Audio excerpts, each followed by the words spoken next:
एक सेकंड। ठीक है, रिकॉर्डिंग हो गया है।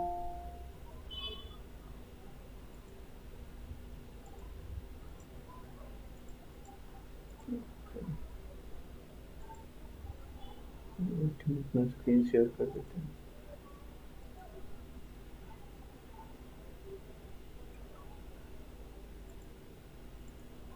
ठीक है, काफ़ी कम लोग होमवर्क सबमिट किए हो पिछले क्लास का।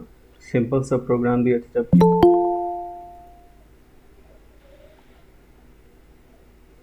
कोई बात नहीं, अभी तो सिंपल सा सेशन चल रहा है, कुछ खास हो नहीं रहा है, तो ठीक है अगर अभी इग्नोर कर रहे हो तो, लेकिन आगे जाके फिर दिक्कत हो जाएगा,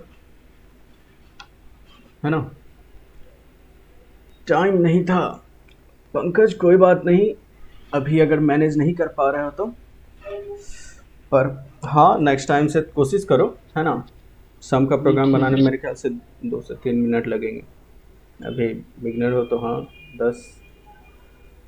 मेरा स्क्रीन विजुअल है सबको?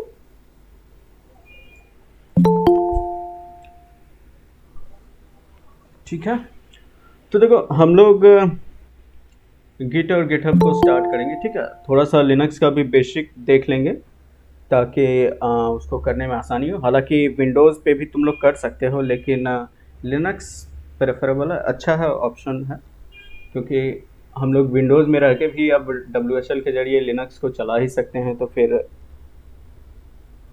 मिड सेम चल रहा है या चलेगा? एक सेकंड देखो, तो हमको देखने तो सही से कमेंट। मिड सेम चल होगा सर 6 से। अच्छा, मिड सेम होगा 6 से, ओके। कोई बात नहीं, मिड सेमेस्टर है तो हाँ थोड़ा सा उधर ध्यान दो, लेकिन ठीक है, मिड सेम है तो 1 आवर का कर देंगे सेशन, थोड़ा कम कर देंगे, ओके। और मिड सेम के 1-2 दिन पहले अगर CS का कोई सब्जेक्ट होगा तो बोलना, हम लोग उसको भी देख लेंगे। देखते हैं, थोड़ा सा कोशिश करेंगे कि वो थोड़ा बहुत कवर कर दे, है ना। अगर तुम लोगों को डाउट वगैरह कुछ हो, जो मिड सेम का अगर तैयारी कर रहे होगे तो डाउट तो होता ही होगा, है ना, कंप्यूटर साइंस में, प्रोग्रामिंग में, या जो भी अभी तुम लोगों का सब्जेक्ट चल रहा है, ध्यान रहे कि CS से और प्रोग्रामिंग से रिलेटेड हो बस। ठीक है, तो हम लोग कोशिश करेंगे उसको दूर करने का। 6 को PPS का टेस्ट है, हाँ, तो तुम लोगों को अगर कोई डाउट वगैरह होगा ना तो 6 से पहले एक सेशन ले लेंगे उसके लिए, ठीक है। और उसको कवर कर लेंगे, कोई भी तरह का डाउट हो पूछ सकते हो, ठीक है। ठीक है, काफ़ी लोग आ गए हैं तो मेरे ख्याल से अब स्टार्ट कर ही देते हैं, ठीक है। तो सबसे पहले देखो, हम लोग अभी पढ़ने वाले हैं गिट और गिटहब को, ठीक है। हम लोग उतना डीप में नहीं जाएंगे, हम लोग इसको इसलिए पढ़ रहे हैं क्योंकि हम सोच रहे हैं कि होमवर्क जितने भी तुम लोगों को मिलेंगे तो उस सब को गिट और गिटहब के जरिए ही तुम लोगों को बनाना है ना। उससे क्या होगा कि वहाँ भी तुम्हारा प्रैक्टिस होता रहेगा, है ना। गिट और गिटहब का भी प्रैक्टिस हो जाएगा और तुम लोग उस पर करते रहोगे, एक्टिव रहोगे, है ना। उसको आदत बनाओ, उसका आदत बनना बहुत ज़रूरी है। गिट और गिटहब का तुमको दिखाते हैं, एक चीज़ होता है ना। इस पे शेयर अगर तुम देखोगे, हालांकि मेरा ग्राफ देख के जज मत करना, हम तुमको दिखा रहे हैं एक कि ये प्रोफाइल है ना, दिख रहा है ये ग्राफ। ये जो ग्राफ है ना, ये ग्राफ काफ़ी मायने रखता है कुछ सेंस में। बहुत लोग तुम्हारा ये ग्राफ देख के जज कर लेंगे तुम्हारा एक्टिविटी, प्रोग्रामिंग एक्टिविटी, कि तुम क्या करते हो, तुम्हारा कोडिंग कैसा है, इवन मतलब तुम कितना एक्टिव हो इस फील्ड में, है ना। तो ये ग्राफ काफ़ी मायने है, मतलब तुम्हारा ग्रीन ग्रीन होना चाहिए। देखो इस एरिया में मेरा कोई कंट्रीब्यूशन नहीं है ना। मतलब कंट्रीब्यूशन मतलब कुछ एक्टिविटी होता है तुम्हारा, प्रोग्रामिंग एक्टिविटी, मतलब कोई प्रोजेक्ट पे काम या कुछ भी तुम ओपन सोर्स में या गिटहब पे अगर कर रहे हो तुम, ठीक है। इस एरिया में थोड़ा बहुत है, इस एरिया में नहीं है। यहाँ भी बहुत सारा, मतलब मंथ का मंथ देखो हम गिटहब से दूर ही रहे हैं, है ना। तो ये ग्राफ का ग्रीन होना काफ़ी मायने रखता है। तो कोशिश करो तुम, हम तो ये कहते हैं ना कि कोड प्रैक्टिस करते हो या कुछ भी करते हो तो तुम गिटहब पे जाके उसको सबमिट किया करो। भले ही उसका कुछ खास फायदा नहीं देगा तुम्हारे रेज्यूमे, पर इतना होता है ना, कंपनी लोग ये नहीं देखती है कि तुम कोड क्या कर रहे हो, कितना डिफिकल्ट कोड कर रहे हो या कोई वाकई में एक बहुत बड़ा प्रोजेक्ट बना रहे हो। नहीं, उसको बस ये दिखना चाहिए कि तुम कोड कर रहे हो, है ना, तुम कुछ ना कुछ कर रहे हो, तुम मतलब रुक नहीं गए हो, तुम्हारा प्रोग्रेस चल रहा है, तुम लर्निंग में भी हो, तुम अपना कोड सबमिट कर रहे हो, भले ही तुम हेलो वर्ल्ड का प्रोग्राम क्यों ना सबमिट कर रहे हो, तुम कोड कर रहे हो, यही उसके लिए बहुत बड़ी बात है। और यही वो चाहता भी है कि कौन आदमी कितना एक्टिव है ना। तो कुछ भी करेंगे हम लोग, जो होमवर्क बनाएंगे या जो भी कोड लिखेंगे, जो भी प्रोजेक्ट लिखेंगे, सब कुछ को गिटहब से कनेक्ट करके रखना है। उससे क्या होगा, इसका सबसे बड़ा बेनिफिट क्यों आया था ये पता है? जैसे हम लोगों को क्या होता है ना कि कोड वगैरह लिखते हैं तो वर्जन कंट्रोल का नाम सुने हो तुम लोग? जैसे गिटहब में अभी अगर मान लो कोई हम प्रोजेक्ट बनाएं और उसके बाद उसमें कुछ नया चेंजेज किए, ठीक है, तो एक प्रोजेक्ट बनाए, उसमें कुछ नया चेंजेज किए और उसके बाद उस चेंजेज को हम रिलीज कर दिए मार्केट में। अब क्या हुआ कि उस चेंजेज में मान लो कोई बग आ गया, तो गिटहब का क्या फ़ायदा हो जाता है ना कि हम फिर वापस से पुराने वाले चेंजेज में रिवर्ट कर सकते हैं, वापस जा सकते हैं, मेरा कोड जो पुराना था वहाँ जा सकते हैं। मतलब तुम स्टार्ट से लेके फिनिश तक जितना भी काम किए हो इसमें सेव रहता है। ये तुम्हारा एक तरह से समझ लो ना, कोडर्स का टाइम ट्रेवलर हो गया, ठीक है। मतलब तुम अपना कोडिंग का पूरा जर्नी का तुम टाइम ट्रेवलिंग कर सकते हो इसके जरिए। इतना पावरफुल है ये, मतलब कुछ भी तुम लिखोगे, तुम किसी भी टाइम में वापस जाना चाहो तुम जा सकते हो कि उस दिन हम ये चीज़ गिटहब पे अपलोड किए थे, उस दिन ये किए थे।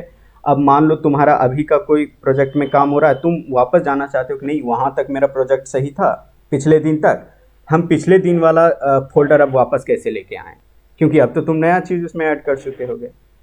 तो तुम इसके ज़रिए वापस से पिछले दिन के टाइम में जा सकते हो। इसका बहुत सारा बेनिफिट है और अभी हम थोड़ा सा लग रहा होगा कि ये सब क्या बोल रहे हैं, पर तुम समझ जाओगे जब इस पे काम करोगे ना, तो तुमको समझ में आने लगेगा ये कैसे वर्क करता है। अभी के लिए इतना समझो कि एक वर्जन कंट्रोल सिस्टम है, ठीक है। इसके ज़रिए हम डिफरेंट वर्जन में जा सकते हैं अगर तुम्हारा प्रोजेक्ट अलग अलग वर्जन में शिप हुआ है तो, या फिर different time of code submission में जा सकते हैं, ठीक है। तो जिसका भी माइक ऑन है उसको ऑफ कर लो, ठीक है। तो हम लोग इस पे काम करेंगे, समझ रहे हो? और ये काफ़ी फ़ायदेमंद रहेगा और हम लोग होमवर्क जितना भी करेंगे इसी के ज़रिए करेंगे, ठीक है। गिटहब का एक और बेनिफिट है, अगर मान लो तुम अपना कोई पोर्टफोलियो वगैरह वेबसाइट बनाते हो तो ये स्टैटिक वेबसाइट का जितना भी है ना, ये होस्टिंग भी कर देता है, ये वेबसाइट का होस्टिंग भी करता है। जैसे कि हम लोग जो वेबसाइट बनाए थे ना, तुमको याद होगा फर्स्ट टाइम में, या जो हम लोग ग्रुप डिस्क्रिप्शन में जो वेबसाइट दिए हुए हैं तुमको दिखाते हैं, यहाँ पे उसका होस्टिंग किए हुए हैं हम, गिटहब के द्वारा ही होस्टिंग किए थे, हम कुछ खास नहीं किए थे, लेकिन इसके ज़रिए होस्टिंग किए थे, ठीक है। तो तुम अपना वेबसाइट का यहाँ पे होस्टिंग भी कर सकते हो। तुम यहाँ पे देख सकते हो डिप्लॉयमेंट उसका, ये तुमको दे देगा, एक अपना एड्रेस भी दे देगा। बेसिकली इस एड्रेस को तुम रीड कर सकते हो अच्छे से, कोई ख़ास नहीं है। ये तुम्हारा यूज़र नेम हुआ, ये देखो github.io, और ये तुम्हारा प्रोजेक्ट नेम हुआ। तो ये तुमको वेबसाइट बनाने का भी बेनिफिट प्रोवाइड करता है, ठीक है। तुम मतलब यहाँ पे अपना वेबसाइट को होस्ट कर सकते हो अगर स्टैटिक है तो, कुछ हाई फाई वेबसाइट नहीं है तो तत्काल के लिए इतना समझो, ठीक है। बहुत सारे बेनिफिट है इसके और हम लोग पढ़ेंगे तो देखेंगे, ठीक है। तो ये तो हो गया तुम्हारा गिटहब का टूर। ऐसा करते हैं कि सबसे पहले इसके लिए तुम्हारे पास एक गिटहब का अकाउंट होना चाहिए। ऑब्वियसली हम तुमको फर्स्ट डे ही बता दिए थे कि गिटहब पे जाके अकाउंट बना लेना है। अकाउंट बनाना कोई बड़ी बात नहीं है, काफ़ी आसान सा चीज़ है। एक सेकेंड हमको ज़रा देख लेने दो रिकॉर्डिंग हो भी रहा है कि नहीं, कहीं ऐसा ना हो। हाँ ठीक है, रिकॉर्डिंग एक्टिव है, ठीक है। तो देखो कुछ खास नहीं करना है अकाउंट बनाने के लिए, तुमको बस इस पे जाना है और साइन इन करना है। आई थिंक हम प्राइवेट टैब खोल के दिखा दें क्या? ठीक है, ओके, github.com पे जाना है और साइन अप करना है। और जैसे नॉर्मल अकाउंट क्रिएट करते हैं ना कहीं भी, वैसा ही रहता है।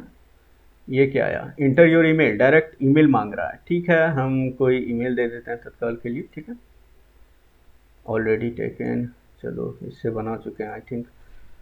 रुको,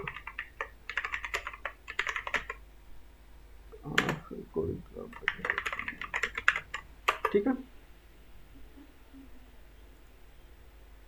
ठीक है। मतलब ईमेल डालो, पासवर्ड डालो और उसके बाद कंटिन्यू करो, देखो कौन कौन सा प्रॉम्प्ट आता है। हम बिल्कुल भी अभी नहीं बनाना चाह रहे हैं, ठीक है, मेरे पास ऑलरेडी बना हुआ है। पर अकाउंट क्रिएट करना कुछ ज़्यादा मुश्किल नहीं है, ठीक है। तुम एक अकाउंट क्रिएट करके रख लेना, ठीक है। उसके बाद तुमको देखो गिटहब यूज करने का पासवर्ड रख सकते हैं। हाँ ऑब्वियसली, अकाउंट बनाओ, पासवर्ड बनाओ, ठीक है। उसके बाद तुमको हो सकता है ईमेल, ऑलरेडी यूज्ड ईमेल दोगे। जैसे कि तुम अपना अगर जीमेल देते हो तो वो तुमको ऑब्वियसली वेरीफाई करने के लिए बोलेगा, ओके। वेरीफाई करने के लिए बोलेगा कि जीमेल पे जाके वेरीफाई करो, तो वेरीफाई कर देना। हो सकता है प्रोफाइल भी बनाने बोल दे थोड़ा सा, तो नॉर्मल फॉर्म की तरह है अकाउंट क्रिएट करना, कुछ खास डिफिकल्ट काम नहीं है, ठीक है। उसके बाद तुमको ना देखो, इसका यूज करने का दो तरीका हो सकता है तुमको। या तो तुम यहाँ से ग्राफिकली यूज करो इस वेबसाइट से, ओके। इसको वेबसाइट पे आके तुम ग्राफिकली यूज कर सकते हो, रिपोजिटरी बना सकते हो, यहाँ पे ऐड का ऑप्शन है, बहुत सारा ऑप्शन है। या तो तुम अपना सीएमडी में गिट इंस्टॉल करोगे तो उसको यूज कर सकते हो। अभी हम लोग इंस्टॉल करेंगे, ठीक है, देखेंगे। मेरे पास ऑलरेडी इंस्टॉल है, लेकिन फिर भी हम लोग देखेंगे कैसे करते हैं, ठीक है। तो सीएमडी से यूज कर सकते हो, सीएमडी ज़्यादा बेटर रहेगा, ठीक है। क्योंकि तुम हमेशा वीएस कोड में काम करते रहोगे ना, तो सीएमडी आसान है। वेबसाइट पे जाना, फाइल को चुनना, ड्रैग करना, थोड़ा हेक्टिक टास्क हो सकता है अगर तुम्हारे पास बहुत सारे फाइल्स हो जाएंगे तो, है ना। अभी आसान लगेगा कि अरे ये तो जीयूआई है, बस क्लिक क्लिक करो काम हो गया। नहीं, ऐसा नहीं है। तुमको अगर 10-15 फाइल है तो सबको सेलेक्ट करो, ड्रैग करो, नेम करो, हर एक के लिए कमिट लिखो, ठीक है, बहुत मुश्किल हो जाएगा। और जीयूआई का सॉरी सीएलआई का जो कमांड वाला इंटरफेस का क्या बेनिफिट है, सीएमडी से तुम जस्ट एक कमांड दो, तुम्हारा सारा का सारा काम कर देगा, ठीक है। तो हम क्या करते हैं ना, पहले तुमको गिट डाउनलोड करके इंस्टॉल करवा देते हैं, ठीक। उसके बाद फिर हम लोग आगे बढ़ेंगे, ओके। तो सबसे पहले तो देखते हैं, गिटहब नहीं, गिट डाउनलोड लिखो, ओके। और git-scm.com इस पे जाओ, ठीक है। और अपना ऑपरेटिंग सिस्टम चुन लो, लिनक्स हो या विंडोज़ हो या मैक ओएस हो, ठीक है। विंडोज़ फिलहाल है, ये विंडोज़ के लिए ज़्यादा अच्छा ऑप्शन है। विंडोज़ ये जो अभी करके दिखा रहे हैं ये विंडोज़ के लिए ही है, ठीक है। तो ये ऐसे किए और क्लिक हेयर टू डाउनलोड, और उसके बाद डाउनलोड हो जाएगा।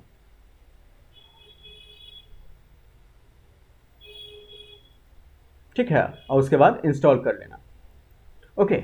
एक चीज़ बताते हैं विंडोज़ का ना, एक चीज़ देखो तुमको बताते हैं, विंडोज़ के पास एक खुद का पैकेज मैनेजर है, ठीक है। अब ये सारा टर्म हम लोग पढ़ेंगे, लिनक्स जब पढ़ेंगे ना तब तुमको बताएंगे कि ये पैकेज मैनेजर क्या होता है। इसको जूम कर सकते हैं क्या, हाँ ठीक है, ठीक है। हम लोग इसको स्टडी करेंगे ये सारे टर्म्स को। फिलहाल के लिए इतना जान लो कि लिनक्स में जैसे एप्ट होता है ना, जैसे हम लोग लिखते हैं लिनक्स में, तुम ये कमांड देखे होगे अगर कभी, sudo apt install, ठीक है। और सिर्फ फाइल का एप्लीकेशन का नाम लिखते हैं और वो इंस्टॉल होके चला आता है। विंडोज़ के पास भी एक खुद का अपना पैकेज मैनेजर है जिसको विंगेट बोलते हैं हम लोग, ठीक है। तो इसके जरिए भी तुम सॉफ्टवेयर को इंस्टॉल कर सकते हो। छोटा सा कमांड है, 2 कमांड है, याद करने का ज़रूरत नहीं है, ठीक है। हम लिख के दे देंगे तुम लोगों को, लेकिन फिलहाल एक बार देख लो। तुम अपना इवन सारा सॉफ्टवेयर इसके जरिए इंस्टॉल कर सकते हो, ठीक है। और कैसे, देखो सबसे पहले मान लो हमको मालूम नहीं है कि, हाँ ऑब्वियसली हैकिंग में ये सब सीखते हैं लोग, ठीक है। तो विंगेट अगर है तुम्हारे पास, तो सबसे पहले तो विंगेट करके देख लेना, तुमको आ जाएगा यहाँ पे ऑप्शन। ठीक है, बहुत सारा इसके पास ऑप्शन है, इंस्टॉल, शो, और ये खुद बता रहा है कि वो ऑप्शन क्या करता है। इंस्टॉल, पैकेज का नाम दो और ये इंस्टॉल करके दे देगा। ठीक है, तो ये एक हम ऑप्शन बता रहे हैं तुमको कि तुम इसके जरिए अपना कोई भी सॉफ्टवेयर इंस्टॉल कर सकते हो। अगर तुम इससे अफ्रेड हो तो नहीं यूज करो, कोई अथी नहीं है, मतलब ज़रूरी चीज़ नहीं है ये, तुम वेबसाइट पे जाके डाउनलोड कर सकते हो। लेकिन ये थोड़ा टाइम सेविंग है कि हम वेबसाइट पे गए, अब कंफ्यूज हैं, न्यू यूज़र हैं, हम कंफ्यूज हैं कि कौन सा वेबसाइट उसमें से सही होगा, 3-4 जगह क्लिक करके डाउनलोड करना पड़ता है, ढूंढना पड़ता है कि 64 बिट करें 32 बिट करें। यहाँ पे सीधा सीधी, हाँ पाइथन में भी पिप, वो उसका पैकेज मैनेजर है ना। ठीक है, तो यहाँ पे जो है सीधा सीधी हम लोग लिखेंगे कि पहले देख लेते हैं कि गिट का कोई सॉफ्टवेयर निकला है कि नहीं। तो विंगेट सर्च गिट लिखते हैं, ओके, जस्ट लिखे, ये तुमको बता देगा अगर उस नाम का सॉफ्टवेयर मौजूद होगा तो।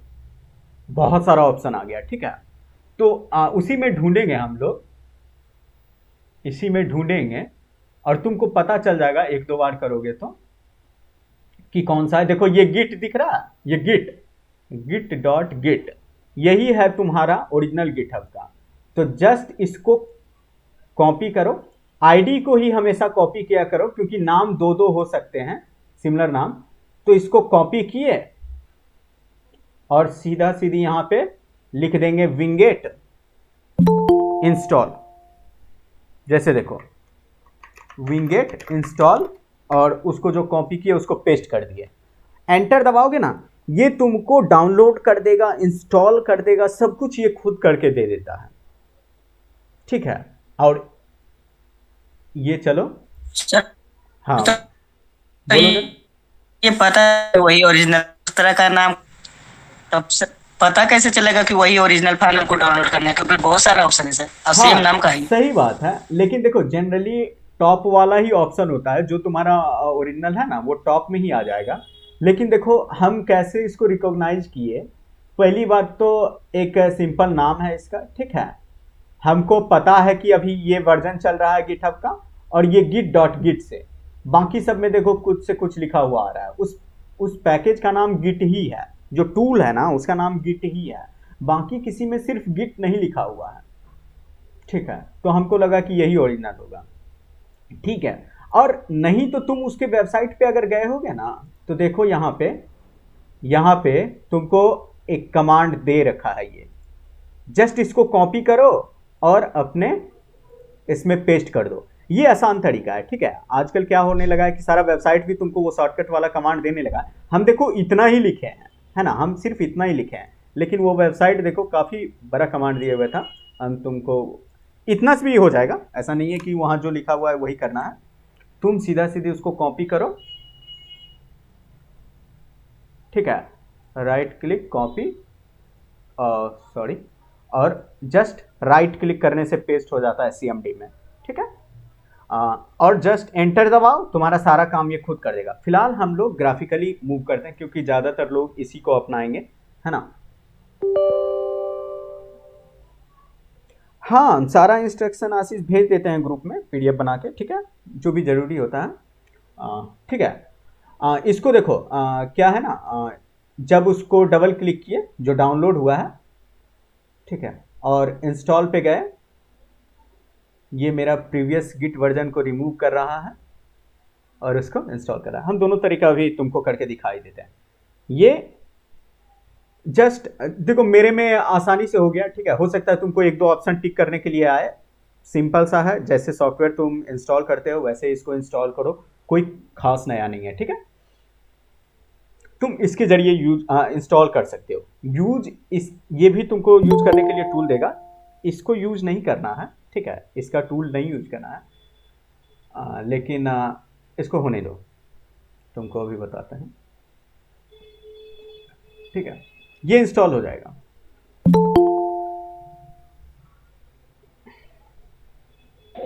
सर इसको यूज करने के लिए इंटरनेट कनेक्शन चाहिए क्या? देखो गिट को यूज करने के लिए इंटरनेट कनेक्शन कंपलसरी नहीं है, ये बात है, सही बात है। अगर तुम्हारे पास गिट पे तुम काम करना चाहते हो, तुम्हारे पास नेट नहीं है, तो भी अपना सारा काम तुम गिट पे कर सकते हो, ठीक है। और ये तुमको लग रहा होगा ना कि ये जानते हो कितना ऑसम है, तुम सोच नहीं सकते हो। हम तुमको बताते हैं ना, करोगे तो पता चलेगा, हम तुमको सब करके दिखाएंगे। माइक जिसका ऑन है ऑफ कर लो। किसका माइक? आसिफ, अंश। सर रिमूव कर दीजिए ना सर। ओके,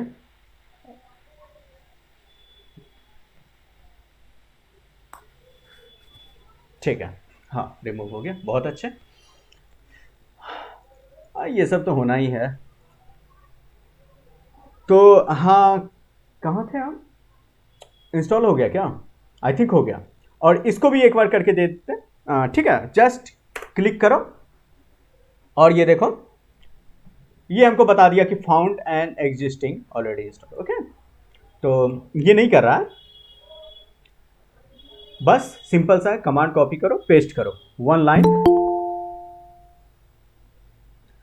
इसका जानते हो काफी बेनिफिट होगा, है ना। ये विंगेट वाला का बेनिफिट होता है, काफी बेनिफिट होगा इसके जरिए करने से।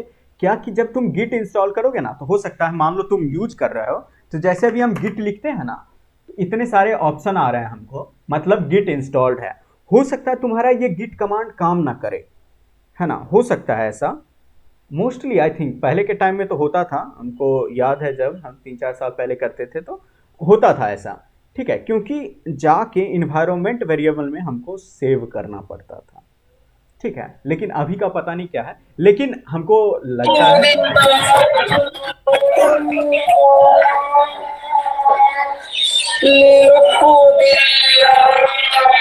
रिमूव हो गया, चलो ठीक है।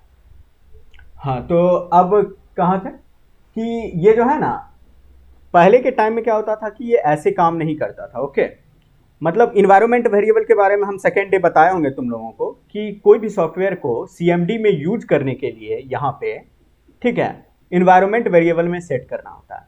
तो मेरा जो गिट इंस्टॉल हुआ होगा ना, तो हम उसको ढूंढेंगे कहाँ पे इंस्टॉल हुआ है, बता देते हैं। अगर किसी को एरर आ रहा है कि वो नहीं यूज कर पा रहे हो, तुम गिट कमांड तुम्हारा वर्क नहीं कर रहा है, तो तुम उसको देखो, ठीक है। प्रोग्राम फाइल्स में गए, गिट वाले फोल्डर में गए, प्रोग्राम फाइल्स। ये पता है 2 फाइल क्यों बना हुआ है, कोई बता सकता है हमको? ये सब टर्म तुम लोगों को पता होना चाहिए। प्रोग्राम फाइल और प्रोग्राम फाइल x86 क्यों बना हुआ है, और हम आई थिंक सेकेंड क्लास में बताए भी थे। ये देखो तुम्हारा 64 बिट प्रोग्राम के लिए, और ये 32 बिट प्रोग्राम अगर कोई इंस्टॉल करोगे तो तुम्हारा इसमें चला आएगा, ओके, x86 वाले में। तो ये याद रखना, क्योंकि बहुत लोग क्या होता है ना, ढूंढेगा जाके इसमें कि इसमें नहीं मिला तो फिर इसमें गया, ऐसा कंफ्यूजन क्यों ही होना चाहिए। हो सकता है तुम 32 बिट इंस्टॉल कर लिए होगे, कोई 32 बिट में ही आता है। फिलहाल इसका 64 बिट इंस्टॉल किए हैं क्योंकि ये दिए हुए था। देखो 64 बिट ऑप्शन इसके पास है, तो हम पहले उसी में गए। कहाँ चला गया मेरा फाइल? ओके, तो गिट वाले फोल्डर में जाओगे, बिन में जाओगे, और क्या करोगे, इस पूरे को कॉपी करोगे। ओके, इस पूरे को, मतलब देखो ऐसे रहेगा, यहाँ पे एक टैप करो, क्लिक करो, मतलब कॉपी करो, और इन्वायरमेंट वेरिएबल में जाके ENVI। आज के बाद से ये याद रखना, कोई भी सॉफ्टवेयर को तुमको CMD में यूज करना है तो उसको इन्वायरमेंट वेरिएबल में जाओ, यहाँ पे इन्वायरमेंट वेरिएबल पे क्लिक करो, पाथ पे क्लिक करो, न्यू पे जाओ, न्यू पे नहीं जाओ, सॉरी, एडिट पे जाओ, फिर यहाँ न्यू क्लिक करो और यहाँ पे जाके उसको पेस्ट कर दो। ओके, तो इससे क्या होगा ना, ये कंप्यूटर को बताता है कि जो सॉफ्टवेयर हम यूज करना चाह रहे हैं वो कहाँ पे लोकेटेड है। जो भी लोकेशन यहाँ पे दिया हुआ है वहाँ पे अगर कोई सॉफ्टवेयर होगा ना, तो सॉफ्टवेयर को रन करवाने के लिए तुमको पूरा लोकेशन नहीं लिखना पड़ता है, जस्ट कमांड दो और काम कर जाएगा। देखो एक चीज़ दिखाते हैं, फिलहाल हम ये नहीं कर रहे हैं, मेरे पास ऑलरेडी किया हुआ है, ठीक है। ओके करोगे हो जाएगा तुम्हारा काम। इसको कट कर रहे हैं। देखो एक चीज़ दिखाते हैं, जैसे हम गिट जो अभी यूज किए थे ना, तो देखो हम उस सॉफ्टवेयर को जैसे अभी गिट लिखे, काम हो गया, ठीक है। मेरा वो गिट फाइल है कहां मौजूद, देखो जरा, अभी उसको कॉपी किए थे ना हम। अच्छा ठीक है, तुमको दिखाते हैं। cd यूजर्स, ठीक है, नो यूजर्स में नहीं है, प्रोग्राम फाइल्स, ठीक है। और उसके बाद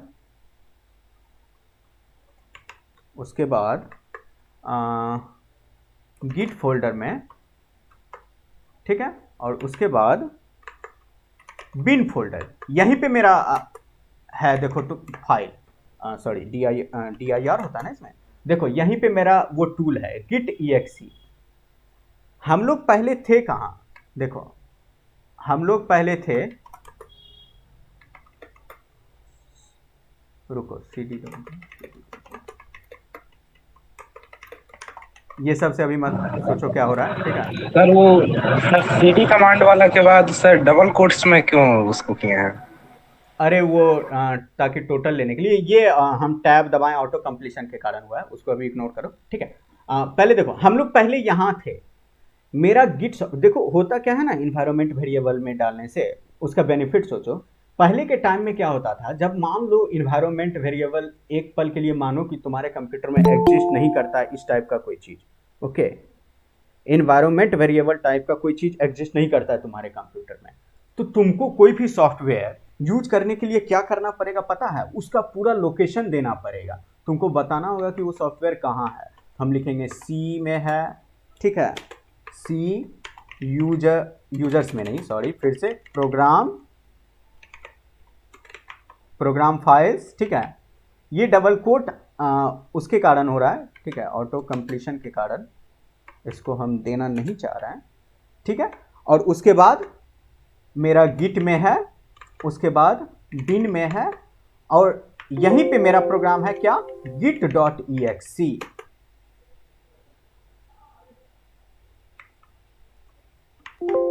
एक सेकेंड, प्रोग्राम फाइल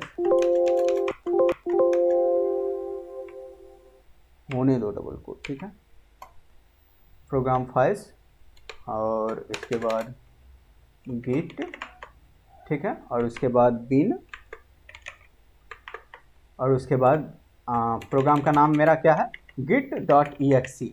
इतना लिखेंगे ना तब जाके देखो वही चीज रन हुआ। देखो अभी हम उस चीज को लिखे, पुराना वाला चीज को कॉपी पेस्ट करके, अभी देखो तुमको फिर से करके दिखाते हैं, देखो क्या होता था पहले के टाइम में, और स्क्रीन को क्लियर कर देते हैं। देखो हम क्या किए, इसको लिखे, इतना क्या आया, ये वही चीज आया जो गिट लिखने के बाद होता है। नहीं यकीन हो रहा है तो ये लास्ट में फेच, पुल और पुश दिख रहा है, ठीक है। फिर से हम क्लियर करते हैं और गिट लिखते हैं, देखो फेच, पुल और पुश।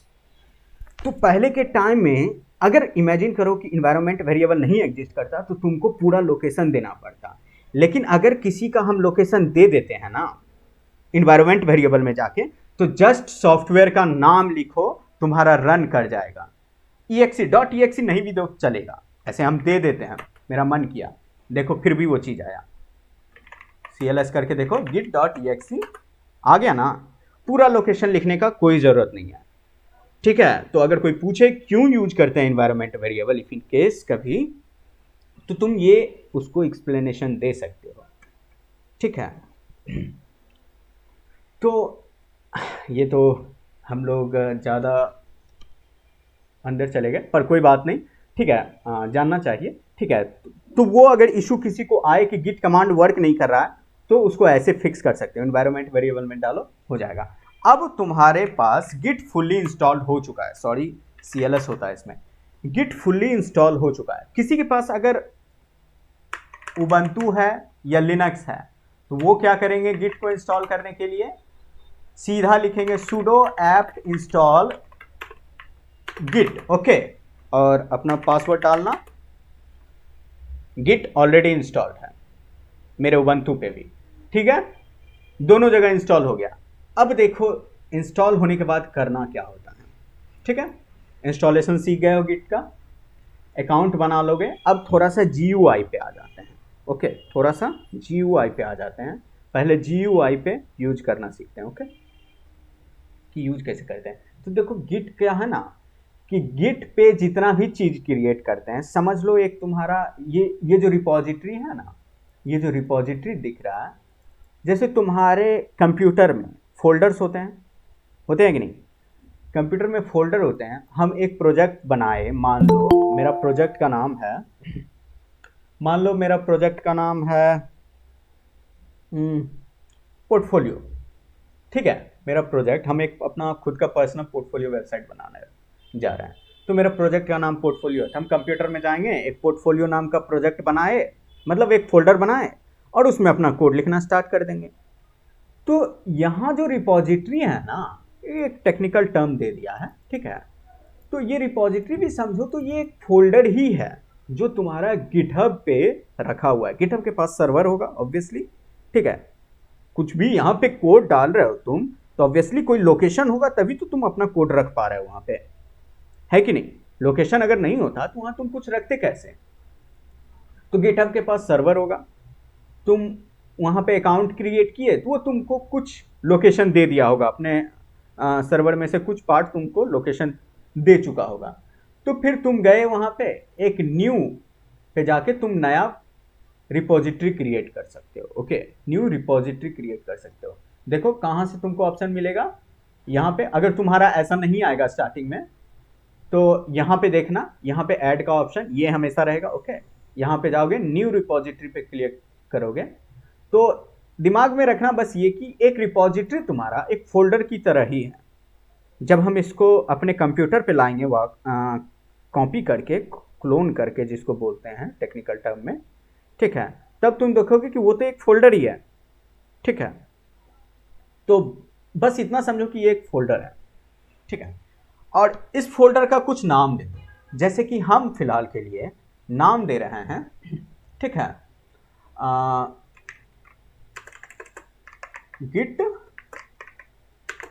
टूट। ओके, है ना, ये नाम दे दिया हम। कुछ अच्छा नाम दे देते हैं कि बोलने में भी बने, ठीक है। Git lecture. ओके, लेक्चर, ठीक है, गिट लेक्चर नाम दे दिया। ओके, यहाँ पे ये तुम्हारा रिपॉजिटरी का नाम हो गया, यानी कि समझ लो ये रिपॉजिटरी नाम ही तुम्हारा प्रोजेक्ट नेम हो गया, ठीक है। ये प्रोजेक्ट नेम हो गया तुम्हारा, इसलिए कुछ अच्छा नाम रखना है इसका, जो तुम्हारा प्रोजेक्ट को क्लियरिफाई कर दे कि ये प्रोजेक्ट आखिर क्या है। नाम से भी पता चल जाता है कि आखिर वो प्रोजेक्ट है क्या। ओके, जैसे पोर्टफोलियो नाम रख दिए तो उसको सामने वाला जो देखेगा वो समझ जाएगा कि इसके अंदर तुम्हारा पोर्टफोलियो मौजूद है, ठीक है। डिस्क्रिप्शन, अपना डिस्क्रिप्शन दे सकते हो, कुछ भी लिख सकते हो कि ये आखिर किस चीज़ के बारे में है। ऑप्शनल है लेकिन फिलहाल लिख दो, ठीक है, ट्यूटोरियल। ओके, इसको पब्लिक और प्राइवेट बना सकते हो। पब्लिक और प्राइवेट कोई भी चीज़ को, मतलब पब्लिक अगर कर दोगे तो पूरे दुनिया के लोग तुमको इस फोल्डर को देख पाएंगे। ओके, प्राइवेट कर दोगे तो क्या होगा ना कि सिर्फ तुम ही देख सकते हो, तुम ही एक्सेस कर सकते हो। पब्लिक करोगे तो सिर्फ देख ही नहीं पाएंगे लोग। गिटहब का क्या है ना कि यहाँ से वो तुम्हारा चीज़ को कॉपी भी कर सकता है, ले सकता है कोड को, ठीक है, कोड में चेंजेज कर सकता है। गिटहब पे इसीलिए लोग करते हैं कि लोग तुम्हारा प्रोजेक्ट को ले, कॉपी करे, चेंजेज करे। तुम अगर चाहो तो तुम अपना प्रोजेक्ट पे लाइसेंस वगैरह लगा सकते हो, वो सब अलग टर्म्स हो जाएंगे, उसमें अभी नहीं जाना है लाइसेंसिंग वगैरह के बारे में हम लोग, लेकिन उसको पढ़ेंगे जरूर। फिलहाल के लिए हम लोग क्या कर रहे हैं, पब्लिक कर रहे हैं आसानी के लिए। प्राइवेट, तुम प्राइवेट अगर कर रहे हो तो याद रखना तुम बाद में उसको पब्लिक कर सकते हो। ओके, प्राइवेट अगर करके काम कर रहे हो प्राइवेटली कोई रिपोजिटरी पे, और अचानक से तुम्हारा प्रोजेक्ट पूरा एकदम फुल्ली फंक्शनल हो गया, तुम अब चाहो तो पब्लिक कर सकते हो, ठीक है। कोई दिक्कत नहीं है कि हम इतने मेहनत किए और पब्लिक करने के बाद सारा मेहनत लॉस हो जाएगा, नहीं, बिल्कुल भी नहीं है, ठीक है। और पब्लिक किए, रीडमी ऐड कर सकते हो। रीडमी क्या है पता है, ये एक तरह से समझ लो ना, देखो इसमें लिखा हुआ है साफ साफ, हमको बताने का जरूरत नहीं है। This is where you can write long description of your project. Okay, मतलब अपने प्रोजेक्ट के बारे में तुम लिख सकते हो। जनरली लोग क्या करते हैं, अपना प्रोजेक्ट का डिस्क्रिप्शन, वो क्या करता है, उसका installation method, documentation, even documentation भी रीडमी में लोग लिखता है। ओके, तो इसमें कुछ भी लिख सकते हो अपने प्रोजेक्ट के बारे में। इसका लिमिटेशंस आई डोंट थिंक कि कोई लिमिटेशंस है, लेकिन इसको उसलिए यूज किया ही जाता है, इसको याद रखो। इसमें तुम अपना एक तरह समझो ना, ये डॉक्यूमेंटेशन पर्पस के लिए है, ओके। और ये माना जाता है कि गुड प्रोजेक्ट के पास डॉक्यूमेंटेशन होना अच्छी बात है। अगर तुम्हारा प्रोजेक्ट के पास डॉक्यूमेंटेशन है तो ये गुड हैबिट है, ओके। तुमको ये चीज़ करना चाहिए, क्योंकि होता है ना कि अब मान लो तुम कुछ बनाए जिसको दुनिया यूज करेगी आगे जाके, पर तुम बताए नहीं, चूंकि वो तुम बनाए हो, ठीक है, तुम बताओगे नहीं कि उसको यूज कैसे करना है, तो आखिर तुम्हारा टूल बेकार हो जाएगा। लोग कैसे समझेगा कि उस टूल का यूज कैसे करना है, ठीक है। तो रीडमी को टिक कर दो तत्काल के लिए। यहाँ पे तुम लाइसेंस वगैरह ऐड कर सकते हो, गिट इग्नोर ऐड कर सकते हो, ये सब अभी के लिए इग्नोर करो, ठीक है। बाद में हम लोग ये सब बाद में भी कर सकते हैं। क्रिएट रिपो पे क्लिक करोगे, आगे बढ़ जाओगे, ओके। ये तुम्हारा रिपोजिटरी क्रिएट हो गया। तुम पता है ये वाला एड्रेस अभी अगर तुम्हारे पास मोबाइल फोन या लैपटॉप होगा, ये एड्रेस अभी अगर तुम डाल के देखोगे तो तुम इस प्रोजेक्ट को देख सकते हो कि इसके अंदर क्या है। फिलहाल तुमको यहाँ पे एक सिर्फ readme.md फाइल मिलेगा, ओके। तो तुम इसको देख सकते हो। और किसी का भी प्रोजेक्ट हो, तुम कैसे जान जाओगे? तुमको अगर कोई आदमी बोलेगा कि देखो भाई मेरा गिटहब का यूजर नेम ये है और प्रोजेक्ट का नाम ये है, तो तुम उसको आसानी से ढूंढ सकते हो। सिंपल सा लिखो github.com, उस आदमी का यूजर नेम, ठीक है, और उस प्रोजेक्ट का नाम, ठीक है। अगर इफ इन केस भूल जाते हो, तुमको ढूंढना है, अभी जैसे हमको मालूम है मेरा यूजर नेम और प्रोजेक्ट क्या है, हम सीधा github.com लिखेंगे, ओके, और अपना यूजर नेम देंगे और उस प्रोजेक्ट का नाम जो कि था गिट लेक्चर, ओके, और एंटर करेंगे, हम उस जगह पहुंच जाएंगे, ठीक है। ये सिंपल सा चीज है। एड्रेस बार में काफ़ी इंफॉर्मेशन छुपा हुआ होता है और तुम इसको अच्छे से रीड कर सकते हो। ऑब्वियसली ये काफ़ी आसान था, ठीक है, हालांकि आगे डिफिकल्ट भी मिलेगा, पर देखो इस पर फिलहाल के लिए रीडमी ही है। ये एमडी मार्कडाउन फाइल के लिए क्या यूज किया जाता है। मार्कडाउन एक फाइल होता है, ठीक है, जिस तरह से HTML होता है ना, टेक्स्ट को एडिट करने के लिए और स्टाइल करने के लिए, ठीक है, तो मार्कडाउन के पास भी वो सब फैसिलिटी मौजूद है, ठीक है।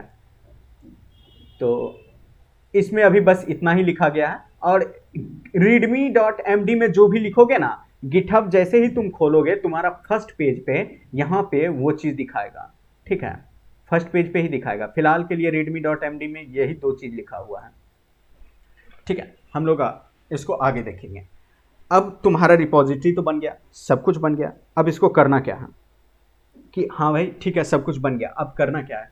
तो तुम देखो यहाँ पे तुम्हारे पास ऑप्शंस है कुछ, ये सारे ऑप्शन में अभी नहीं जाना है, ठीक है। अभी हम तुम लोगों को इसलिए बता रहे हैं क्योंकि तुमको अब से यूज करना स्टार्ट कर देना है। तुमको एक फोल्डर बना के जिसमें कोड लिखोगे, होमवर्क बनाओगे या कुछ भी करोगे, तुम गिटहब पे जाके सबमिट करोगे अपने अपने गिटहब पे, और हम सबको बोलेंगे कि तुम हमको होमवर्क ऐसे नहीं शेयर करो, ठीक है, फाइल नहीं शेयर करो, तुम हमको बस उसका गिटहब लिंक दे दो, हम गिटहब पे जाके देख लिया करेंगे, ओके।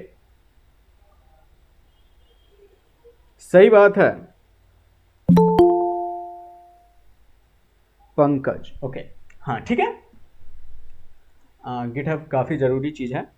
यहाँ पे तुमको वाकई में पंकज काफ़ी सारे हैकिंग के टूल मिल जाएंगे, इवन फ्री में मिल जाएंगे, ठीक है। यहाँ पे जानते हो जितना भी चीज़ है ना वो फ्री है, ओपन सोर्स है। मीन्स तुम किसी का भी रिपोजिटरी को जाके कॉपी कर सकते हो, क्लोन कर सकते हो, खुद का रिपोजिटरी बना सकते हो, उसी को कॉपी करके फोर्क ऑप्शन होता है, इस पर क्लिक करके तुम उस रिपोजिटरी को अपना बना सकते हो, उसके साथ चेंजेस कर सकते हो। ध्यान रहे कि उसका एक लाइसेंस होता होगा, ठीक है। पंकज अगर कभी इसको यूज किए तो उसका देखना कि वो लाइसेंस है, तो उसके लाइसेंस के अंतर्गत ही काम करना। हो सकता है वो आदमी थोड़ा सा होगा जो बोलेगा कि नहीं भाई तुम यूज तो करो लेकिन इसको पेड करके बना के बेच नहीं सकते हो तुम मार्केट में, ओके। बहुत अलग अलग तरह के लाइसेंस हैं, तो वो अपने लाइसेंस में रेस्ट्रिक्शंस लिख सकता है, ठीक है। यूज करने का, चेंजेस करने का हो सकता है वो तुमको परमिशन दे दे, लेकिन कुछ चीज़ में वो तुमको रोक लगा देगा। अगर लाइसेंस नहीं है तब तो तुम फ्री हो, ठीक है। हालांकि बोला जाता है कि जिस गिटहब रिपोजिटरी के पास लाइसेंस नहीं हो उससे दूरी रहना चाहिए, उसको नहीं यूज किया करो, ठीक है, वो अच्छी बात नहीं है। और लाइसेंस डालना अच्छी बात है, गुड हैबिट है, लेकिन फिलहाल के लिए हम लोग अभी उसको नहीं देखेंगे। तो देखो यहाँ पे तुमको कितना से मतलब है, बस एक तो गो टू फाइल, ठीक है, क्लोन, ठीक है। क्लोन करने से क्या होगा कि इस रिपोजिटरी को हम अपने कंप्यूटर पे लेके जा सकते हैं।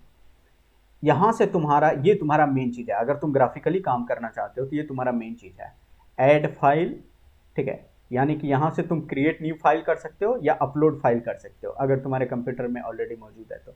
हम फिलहाल के लिए क्या करते हैं ना, क्रिएट न्यू फाइल करते हैं, ओके। और हम अपना हेलो वर्ल्ड का प्रोग्राम बनाते हैं, hello.c, ओके। प्रोग्राम फाइल का नाम दे दिया और यहाँ पे प्रोग्राम लिख दिए। इसको बड़ा कर सकते हैं क्या, देखो तो जरा, काफ़ी ज़्यादा बड़ा हो गया, चलो कोई बात नहीं,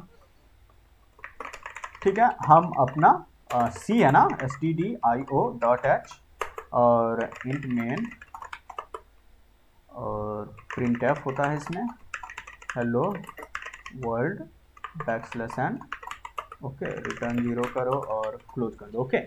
तुम इतना करने के बाद तुम क्या करो, सिर्फ इतना करने से काम नहीं चलेगा, तुम अपने, बोले ना गिटहब क्यों यूज होता है, ट्रैक करने के लिए। तुम जितना भी चेंजेस कर रहे हो, जितना भी कोड लिख रहे हो, जितना भी काम कर रहे हो, उसको ट्रैक कर पाओ, मतलब टाइम टू टाइम तुम वापस जा पाओ, उसमें चेंजेस कर पाओ, या मतलब एक तरह समझ लो ना, कोडर्स का टाइम ट्रेवलर है ये, ठीक है। तो उसके लिए ना तुमको एक चीज बस करना पड़ता है कि कमिट करना पड़ता है, मतलब समझ लो कि तुम इस फाइल के साथ अपना टाइम स्टैम्प वगैरह लगा रहे हो और मैसेज दे रहे हो, ठीक है। तो उसको समझ लो एक तरह से कि टाइम के साथ तुम ऐड कर रहे हो, कमिट कर रहे हो। फिलहाल के लिए इतना याद रखो कि कमिट किया जाता है हर एक फाइल को, कुछ भी किए तुम अपने गिटहब में, तुमको उसके लिए कमिट करना पड़ता है, तभी तुमको वो सब फैसिलिटीज मिलेगी। तो हम कमिट करेंगे, यहाँ पे जाके कमिट पे फिलहाल के लिए एक मैसेज लिख देंगे, ठीक है, कि क्या किए हम। तो हम लिख देते हैं, यहाँ पे तुमको हिंट भी दे रहा था, हम लिख दिए created hello.c, okay, created hello.c। Commit message ध्यान देना, ओके, थोड़ा अच्छा हो, जिससे तुमको पता चल पाए कि आखिर वो मतलब ढूंढने में आसानी हो तुमको, किसी डेफिनेट टाइम पे वापस जाना है तुमको, मतलब कोड कि हम इस टाइम पे वापस जाना चाहते हैं जब मेरा प्रोजेक्ट इस स्थिति में था, तो वो तुम कमिट मैसेज से ही पहचान पाओगे, ओके। तो हम लिख दिए क्रिएटेड hello.c, ठीक है। यहाँ भी ऑप्शनल दे सकते हो, फिलहाल नहीं देते हैं, हम जस्ट कमिट मारते हैं, मेरा वो फाइल वहाँ पे अब आ जाएगा। देखो अब मेरे रिपोजिटरी में 2 फाइल आ चुके हैं, एक तो readme.md, हमेशा याद रखो इसमें जो भी रहेगा वो यहाँ पे दिख जाएगा, ओके। रीडमी लिखना भी हम सिखाएंगे तुम लोगों को, ठीक है।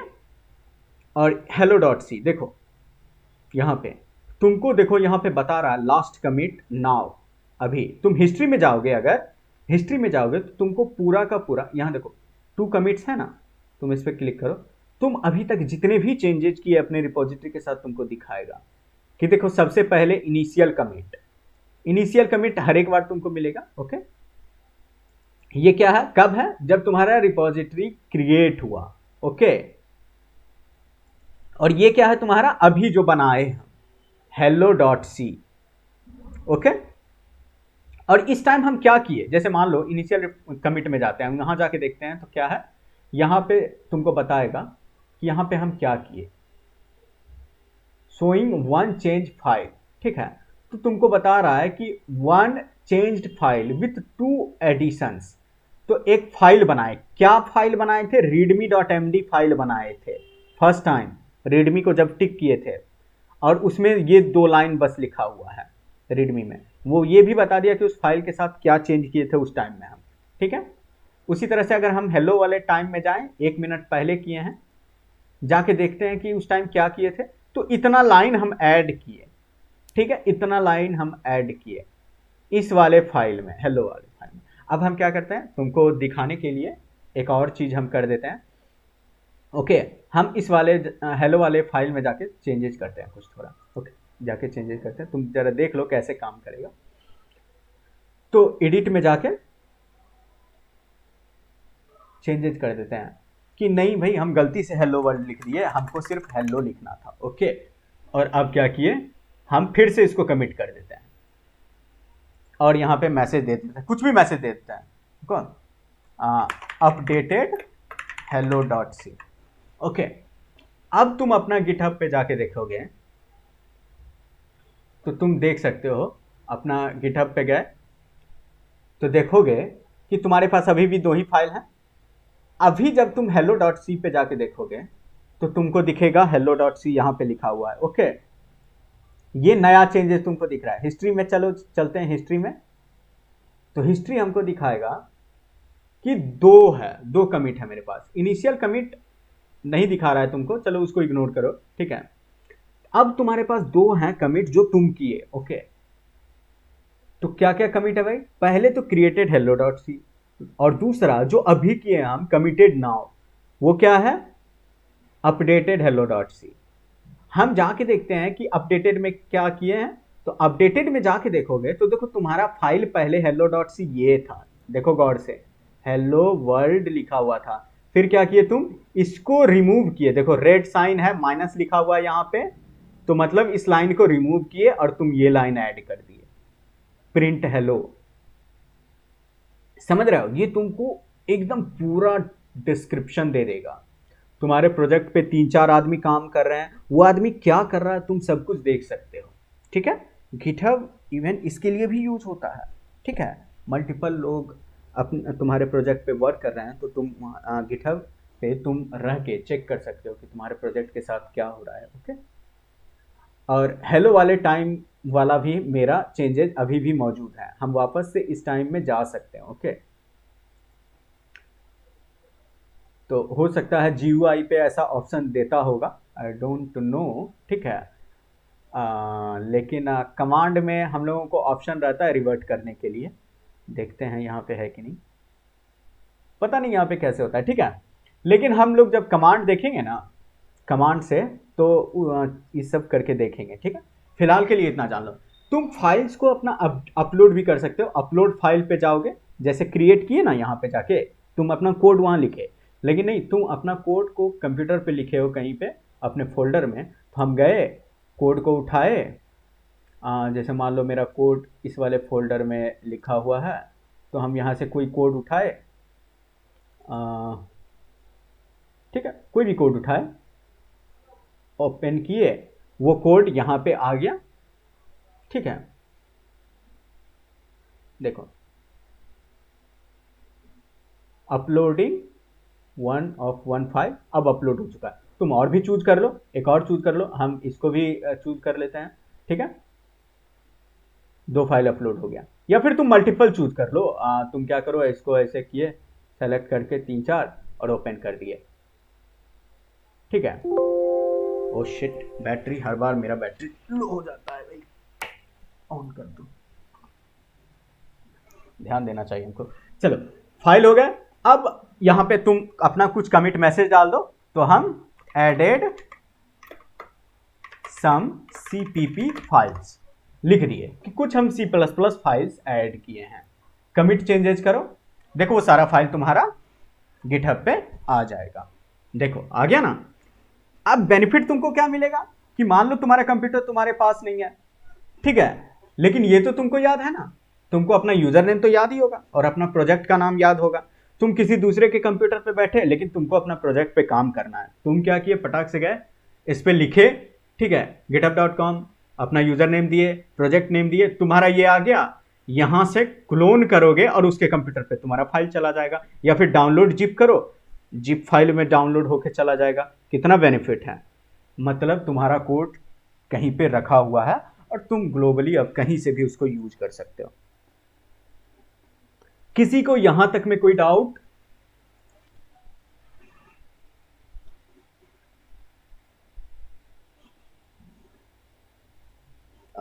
कोई अगर मैसेज कर रहा होगा तो हमको हो सकता है नहीं पता चल रहा होगा, क्योंकि हम चैट नहीं देख रहे हैं। हाँ चलो, अब चैट देख रहे हैं। अगर किसी को डाउट है तो पूछ सकते हो, हम लोग फिर आगे बढ़ेंगे कमांड में। ओके, क्योंकि GUI बता तो दिए, ठीक है, लेकिन अच्छा ऑप्शन नहीं है, मतलब ठीक है, जब तुमको जरूरत पड़ेगा तुम GUI यूज कर लेना, हर एक के कंप्यूटर पे गिट तुमको इंस्टॉल नहीं मिलेगा, ठीक है। लेकिन सॉरी, हमारे पास अदर बेटर ऑप्शंस हैं। देखो एडिट सम फाइल्स में, इसमें जाके हम देख सकते हैं कि हम उस टाइम क्या क्या किए। देखो इस वाले फाइल को ऐड किए, फिर लार्जेस्ट स्ट्रिंग फाइल को ऐड किए, main.cpp को ऐड किए, फिर ये सब कोड्स कुछ फाइल्स ऐड किए, ठीक है। कुछ लोग तुम्हारे कोड पे आएंगे, रिव्यू भी कर सकते हैं, ठीक है। मतलब कुछ कमेंट्स वगैरह भी लिख सकते हैं, बहुत सारा ऑप्शन होता है। जो कोड गिटहब पे क्रिएट किए वो एग्जीक्यूट हो रही है या नहीं, वो कैसे पता चलेगा? तो देखो ऐसा नहीं है, तुमको ये क्या है ना, बस कोड रखने के लिए है। तुमको अगर एग्जीक्यूट करने का फंक्शनैलिटी चाहिए तो तुम अपने कंप्यूटर पे उसको रन करवा लो। जो कोड तुमको लगेगा कि अब मेरा कोड वर्किंग कंडीशन में है, तभी तुम उसको अपलोड करो, ओके।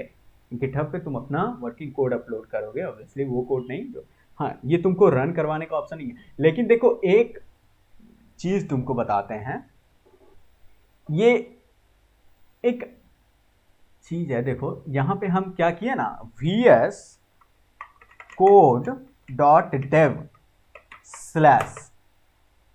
लिख दिए गिटहब से पहले, ओके। देखो ये मेरा ब्राउजर में VS कोड खोल देगा और मेरा पूरा का पूरा, ठीक है,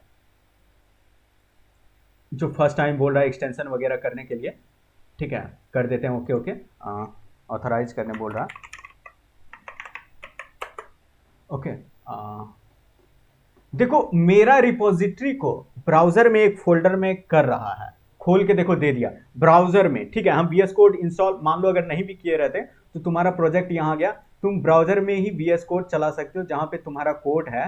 तुम अब यहाँ पे अपना कोड वगैरह, पता नहीं ये कंपाइल और रन करवाने का ऑप्शन देता है कि नहीं, देखते हैं, करके देख लेते हैं, ठीक है, ऑनलाइन ऑप्शन दे रहा है कि नहीं।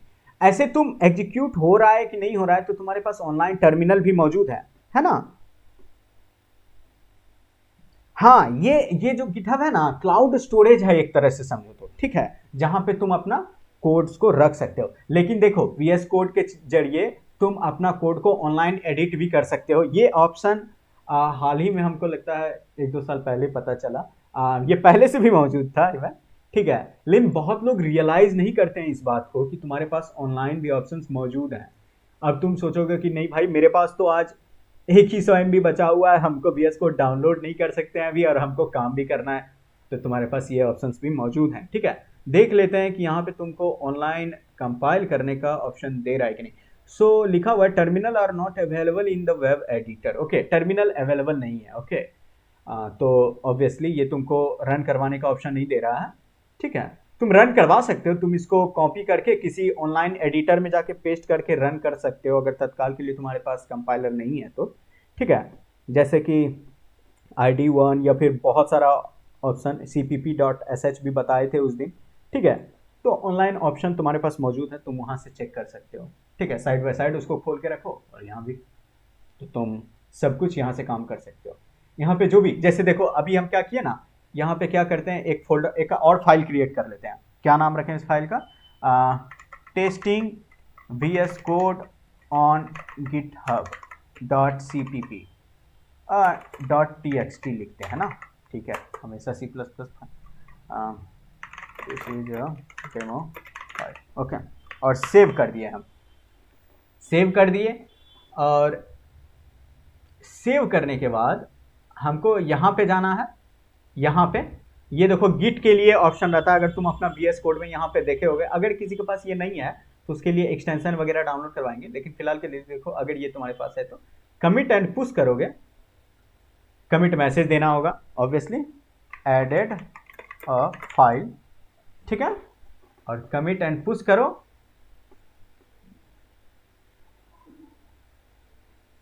हम कोई ब्रांच पे नहीं है currently, branch name, new branch name, ही नया ब्रांच क्रिएट कर देगा क्या, मेन हम लिखते हैं ना सीधा सीधी। रुको एक सेकेंड, कंटिन्यू वर्किंग ऑन, हाँ ठीक है। अब बहुत सारे कंपाइलर मौजूद हैं, ओके ओके, ये तुमको कमिट करने का ऑप्शन नहीं दे रहा है यहाँ से, मतलब कुछ सेटअप वगैरह करना होगा, हम लोग अभी नहीं करेंगे, ठीक है। ये नया ब्रांच क्रिएट कर देगा, ठीक है, ये सब अभी नहीं करेंगे, इसको इग्नोर करते हैं। मतलब तुमको बता दिए यहाँ पे एडिट करने का ऑप्शन आ जाएगा तुमको, ओके। और ठीक है, तत्काल के लिए बैक चले जाओ, वहाँ पे इंस्टॉल करना पड़ता और सेटअप करना पड़ जाता। फिलहाल VS कोड में ज़रूर हम लोग इसका सेटअप कर लेंगे, वहाँ पे क्यों ही करेंगे, हम लोग यहाँ पे लोकल पे कर लेंगे। इसको हटा देते हैं, जो मेरा वो बैकग्राउंड में चल रहा था इसको, सॉरी। ठीक है, तो ये तुम्हारे पास ऑनलाइन ऑप्शन मौजूद है। अब देखो हम लोग उसको भी इंस्टॉल किए थे ना, अपना CMD पे गिट और गिटहब को।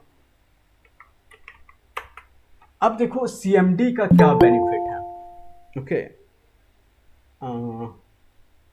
ठीक है, इसको बड़ा करते हैं और इसको रुको, काफ़ी बेकार दिखता है बड़ा होने के बाद ये।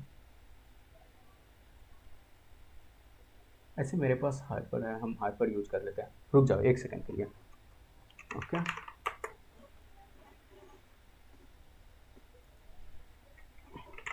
ये काफ़ी अच्छा एक टर्मिनल प्रोग्राम है, ठीक है। तुम्हारा टर्मिनल को एक्सेस करने के लिए इसमें टेक्स्ट साइज बड़ा छोटा कर सकते हैं बहुत आसानी से, ठीक है। तो हम क्या करते हैं ना, अपना एक किसी फोल्डर में जाते हैं, ओके। फिलहाल हम देखो विंडोज़ में ही हैं, ओके। एक फोल्डर में जाते हैं। देखो तो कुछ बताए थे, तुमको बोले थे कि लिनक्स का भी हम लोग बेसिक देखेंगे थोड़ा सा। तो देखो क्या बेसिक देखेंगे लिनक्स में, तुमको 3-4 चीज़ याद रखना है। लिनक्स का बेसिक देखेंगे हम, फिलहाल के लिए विंडोज़ वाले के लिए भी देख लेते हैं। देखो पहले तो हम किसी फोल्डर में चले जाते हैं। किसी फोल्डर में जाने के लिए, ठीक है, तुमको CD कमांड का यूज करना होता है, चेंज डायरेक्टरी, इसको फुल में बोलते हैं, शॉर्ट में CD याद रखो, चेंज डायरेक्टरी। डायरेक्टरी मतलब क्या होता है पता है, फोल्डर को ही टेक्निकल टर्म में डायरेक्टरी बोलते हैं, ओके।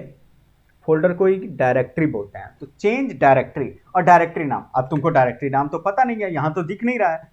ग्राफिकल रहता था तो तुम क्लिक करते थे, काम बन जाता था, लेकिन यहाँ दिख नहीं रहा है। तुमको देखने के लिए dir कमांड का यूज करो, ठीक है।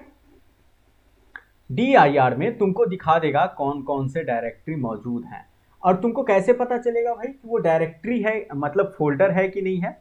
तो देखो जो भी फोल्डर होंगे ना, उसके आगे यहाँ पे देखो D लिखा होगा, जितने भी फोल्डर हैं उसके आगे D लिखा होगा, ठीक है। और जिसके आगे D नहीं लिखा हुआ है, जैसे देखो ये CPP फाइल है, दिख रहा है main.cpp, ये main.exe एक कोई प्रोग्राम है, ओके।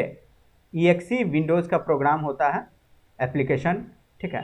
तो main.exe, इसके आगे देखो तुमको D नहीं लिखा, main.cpp के आगे D नहीं लिखा, ये सब के आगे D नहीं लिखा, ये सब तुम्हारा फाइल हो गया। और जिसके आगे D लिखा है वो तुम्हारा फोल्डर हो गया। तो हमारे पास देखो एक इस नाम का फोल्डर है, ओके, सिस्को। तो हम इसमें जाते हैं, ओके। तो हम क्या करेंगे, चेंज इनटू फोल्डर का नाम,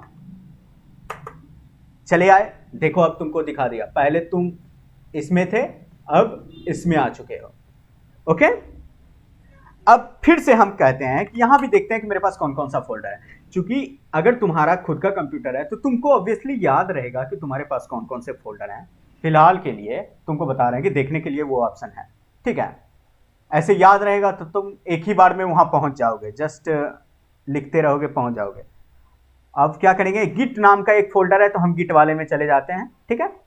मान लो गिट नाम का फोल्डर पे तुमको नहीं जाना, तुमको फोल्डर अब बनाना है, ठीक है। हम अपने वर्किंग फोल्डर में आ गए, हमको एक फोल्डर यहाँ पे बनाना है अपना प्रोजेक्ट शुरू करने के लिए।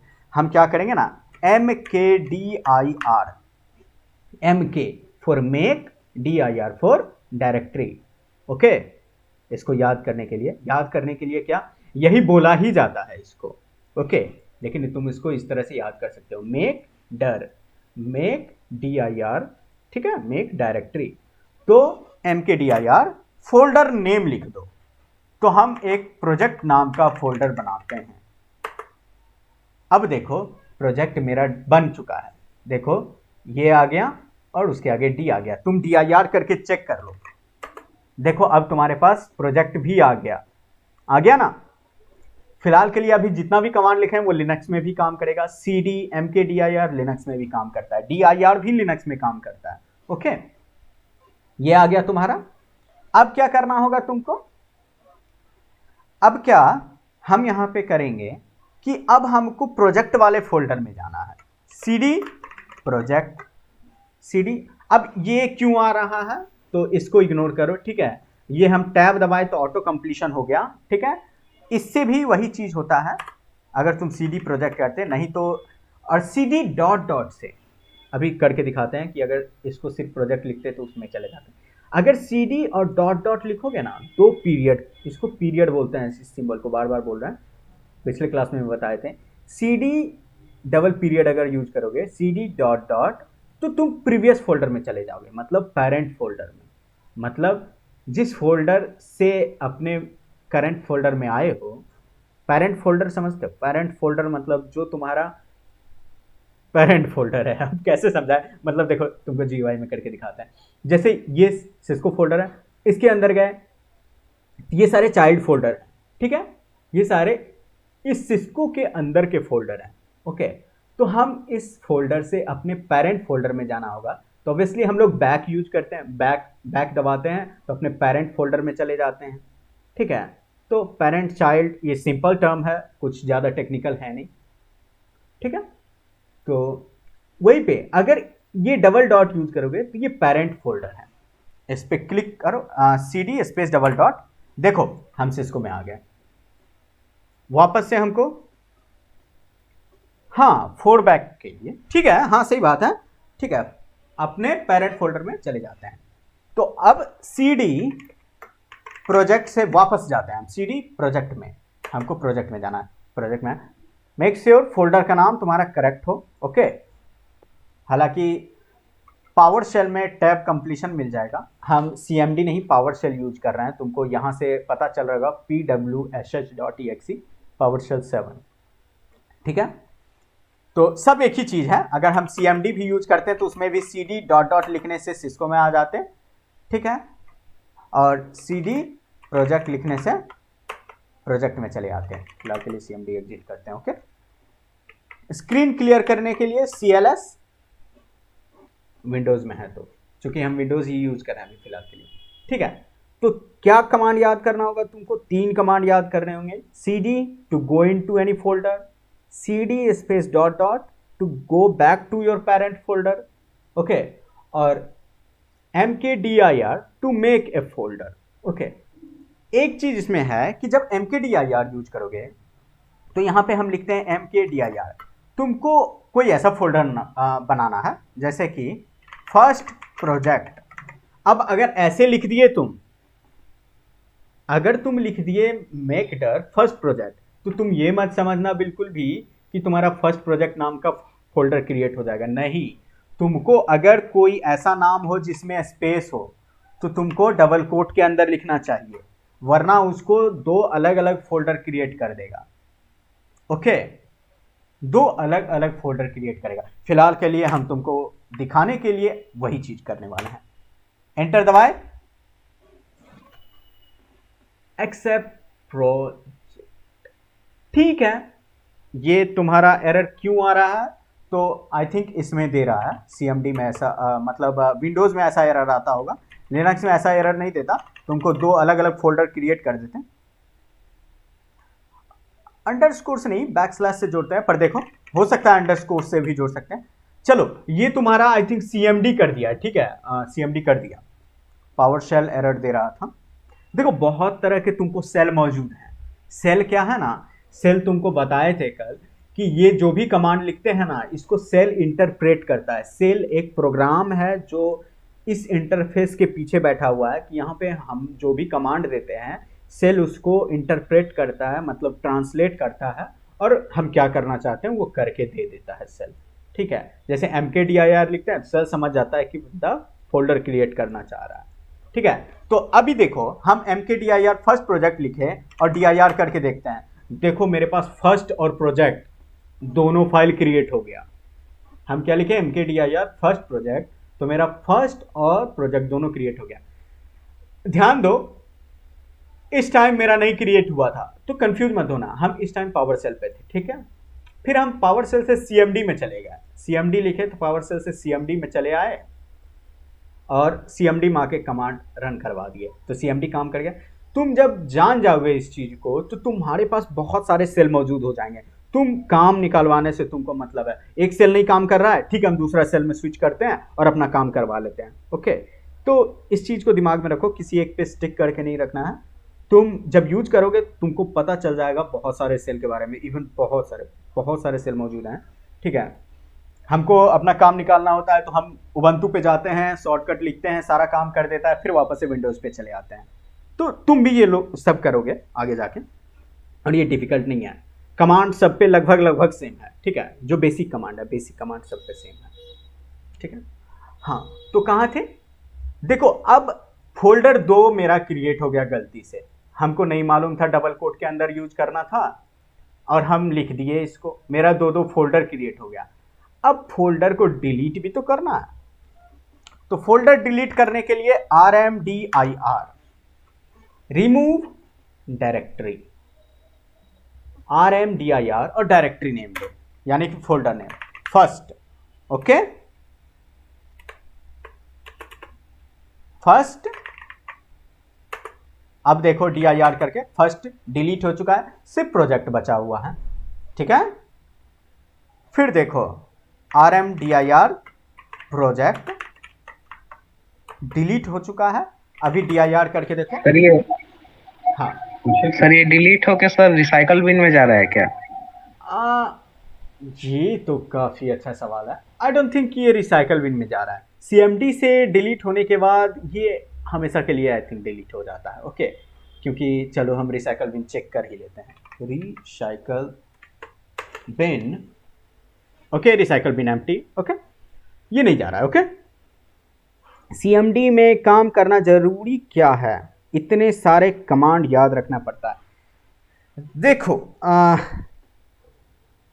अगर तुम बोल रहे हो कि बेसिकली हम लोग तो GUI में काम करते हैं, तुमको आगे जाके हम कुछ ऐसे टास्क देंगे सुषमा कि तुमको पता चलेगा कि कमांड यूज करना कितना बेनिफिशियल है, ओके। अभी अगर लग रहा है कि तुम्हारा GUI बेनिफिशियल है तो तुमको आगे जाके हम ऐसे टास्क देंगे, इवन ज़्यादा नहीं, 5-10 दिनों में ही वो सब टास्क हम देना शुरू कर देंगे, ओके। तुमको पता चल जाएगा बहुत ही मुश्किल है। अब तुम कहोगे कि भाई मेरे पास तो प्रोग्राम बना मिलता ही है, हम लोग क्यों सीखते हैं एप्लीकेशन बनाना। ऑब्वियसली तुमको इस चीज़ में काम करना है। एक चीज़ याद रखो, तुमको अगर इंडस्ट्री में काम करना है तो कमांड पे ही काम करना होगा, वहाँ पे GUI नहीं चलता है ना। तुमको एरर अगर आते हैं तो वो टर्मिनल पे दिखाते हैं, तुम टर्मिनल पे ही जाके फिक्स करते हो, है ना। तो तुमको टर्मिनल पे यूज करना आना चाहिए, इसको समझना चाहिए।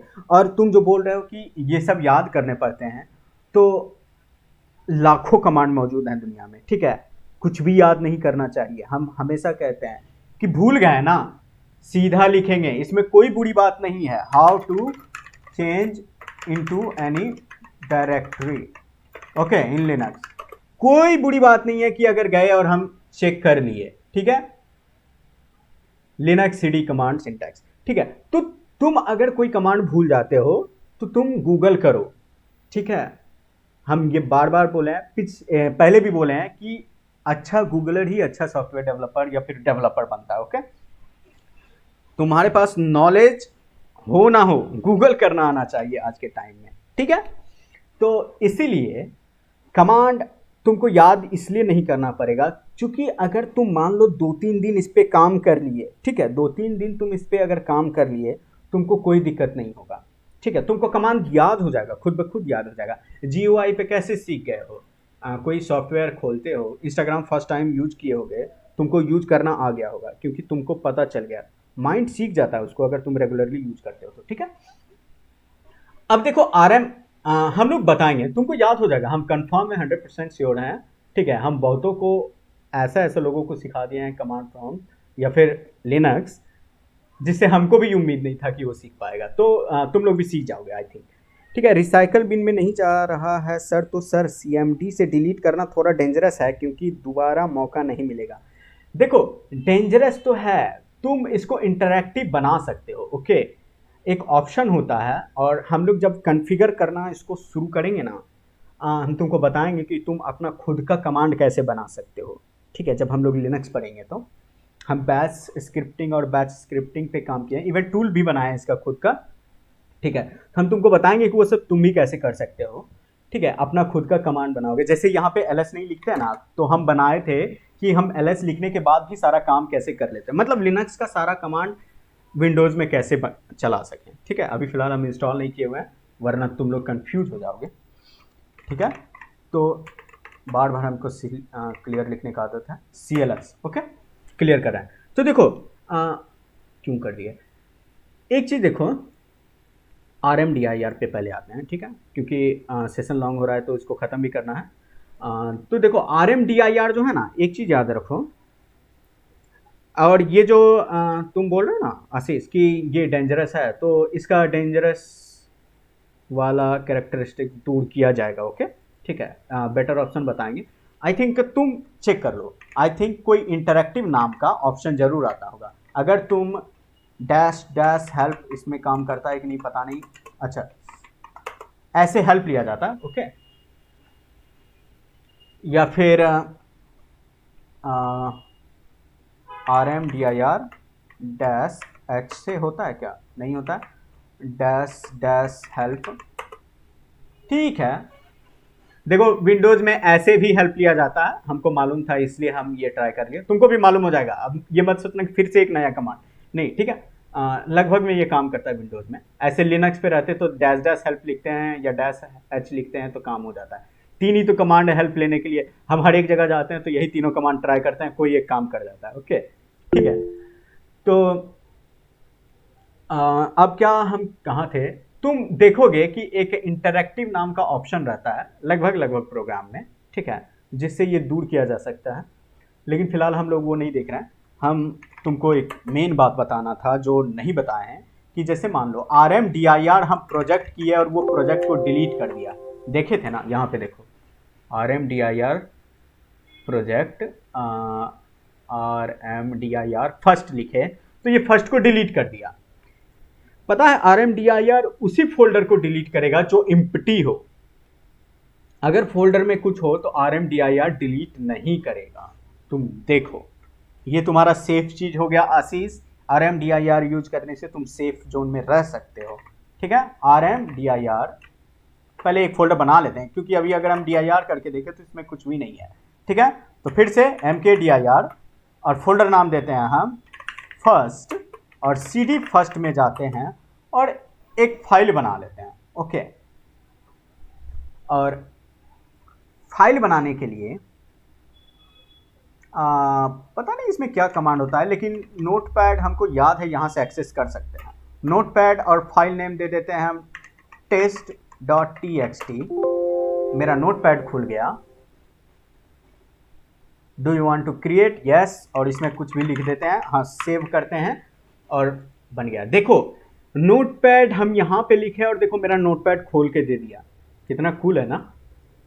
कर सकते हो तुम, फिर से तभी कर सकते हो जब नोटपैड इन्वायरमेंट वेरिएबल में सेट रहेगा। फिलहाल नोटपैड बाय डिफॉल्ट सेट रहता है इन्वायरमेंट वेरिएबल में, इसीलिए हम एक्सेस कर लिए। या तो तुम यहाँ पे नोटपैड लिखता, जैसे कि अभी अगर तुम DIR देखो तो test.txt बन चुका होगा। या तो एक और बताते हैं, सिर्फ नोटपैड लिखो और यहाँ पे हम कुछ कैरेक्टर्स डाल दिए और इसको Ctrl+S करके सेव करते हैं, नाम दे देते हैं test2 और एंटर मारते हैं, तो ये यहाँ पे आ चुका होगा। देखो DIR करके, हाँ ऑब्वियसली CMD से क्या test2 नहीं बना। ठीक है, फिर से करते हैं, हो सकता है सेव नहीं किया हुआ होगा। नोटपैड लिखे और फिर से यहाँ पे कुछ लिखते हैं, Ctrl+S मारते हैं और सेव इसलिए नहीं हुआ ना, test2 यहाँ पे सेव हो गया। ओके, test2 यहाँ पे सेव हो गया, देखो जरा। ठीक है, ये मेरा डॉक्यूमेंट लोकेशन में जाके सेव हो गया। तो अब तुम यहाँ से जाके लोकेशन मत चुनते रहना, ठीक है, कि हम लोकेशन पे जाके सेव करेंगे। सीधा सीधी नोटपैड और फाइल नेम इसलिए दे दिया करो। ओके, कुछ भी क्रिएट करना हो नोटपैड फाइल नेम दे दो, जैसे कि test2 नाम का हमको फाइल क्रिएट करना है। और भी बहुत सारे तरीके हैं, लेकिन जैसे अभी एक सेकंड में दिखाते हैं। फाइल नेम दे दिए, ये पहले तुमको बोल दिया कि इस टाइप का देखो, can not find test2 file, do you want to create a new file, हम बोल दिए कि यस हमको क्रिएट करना है, तभी तो खोले हैं। ठीक है, कंट्रोल एस मार देते हैं, सेव हो गया, क्विट कर दो। देखो क्विट करने के लिए एक बताते हैं शॉर्टकट, अगर तुम माउस नहीं टच करना चाहते हो तो अल्ट और स्पेस दबाओगे तो तुमको ये ऑप्शन दिख जाएगा, और उसके बाद सी दबाओगे, क्विट हो जाएगा। तुम में से बहुत लोग सोच रहा होगा कि अल्ट F4 क्यों नहीं दबाए। ओके, अल्ट F4 भी दबा सकते हैं, बहुत सारे प्रोग्राम, लगभग प्रोग्राम में अल्ट F4 काम कर जाता है, लेकिन फिलहाल हम अल्ट F4 से कुछ और चीज किए हुए हैं, ठीक है, इसलिए हम उसको यूज नहीं कर रहे हैं।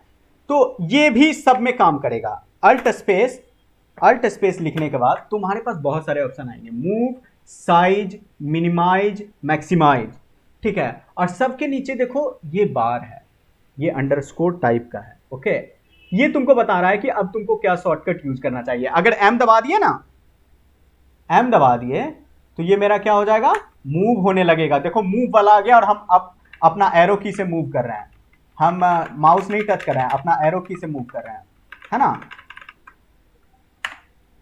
तुम लोगों को माउस यूज करना भुलवा देंगे अगर तुम अच्छे से कंटिन्यू रहो। ठीक है, सेव किए, अल्ट स्पेस सी दिए, क्विट हो गया। अब तुम dir करके देखो, गलत लिख दिए, test2 बन चुका है।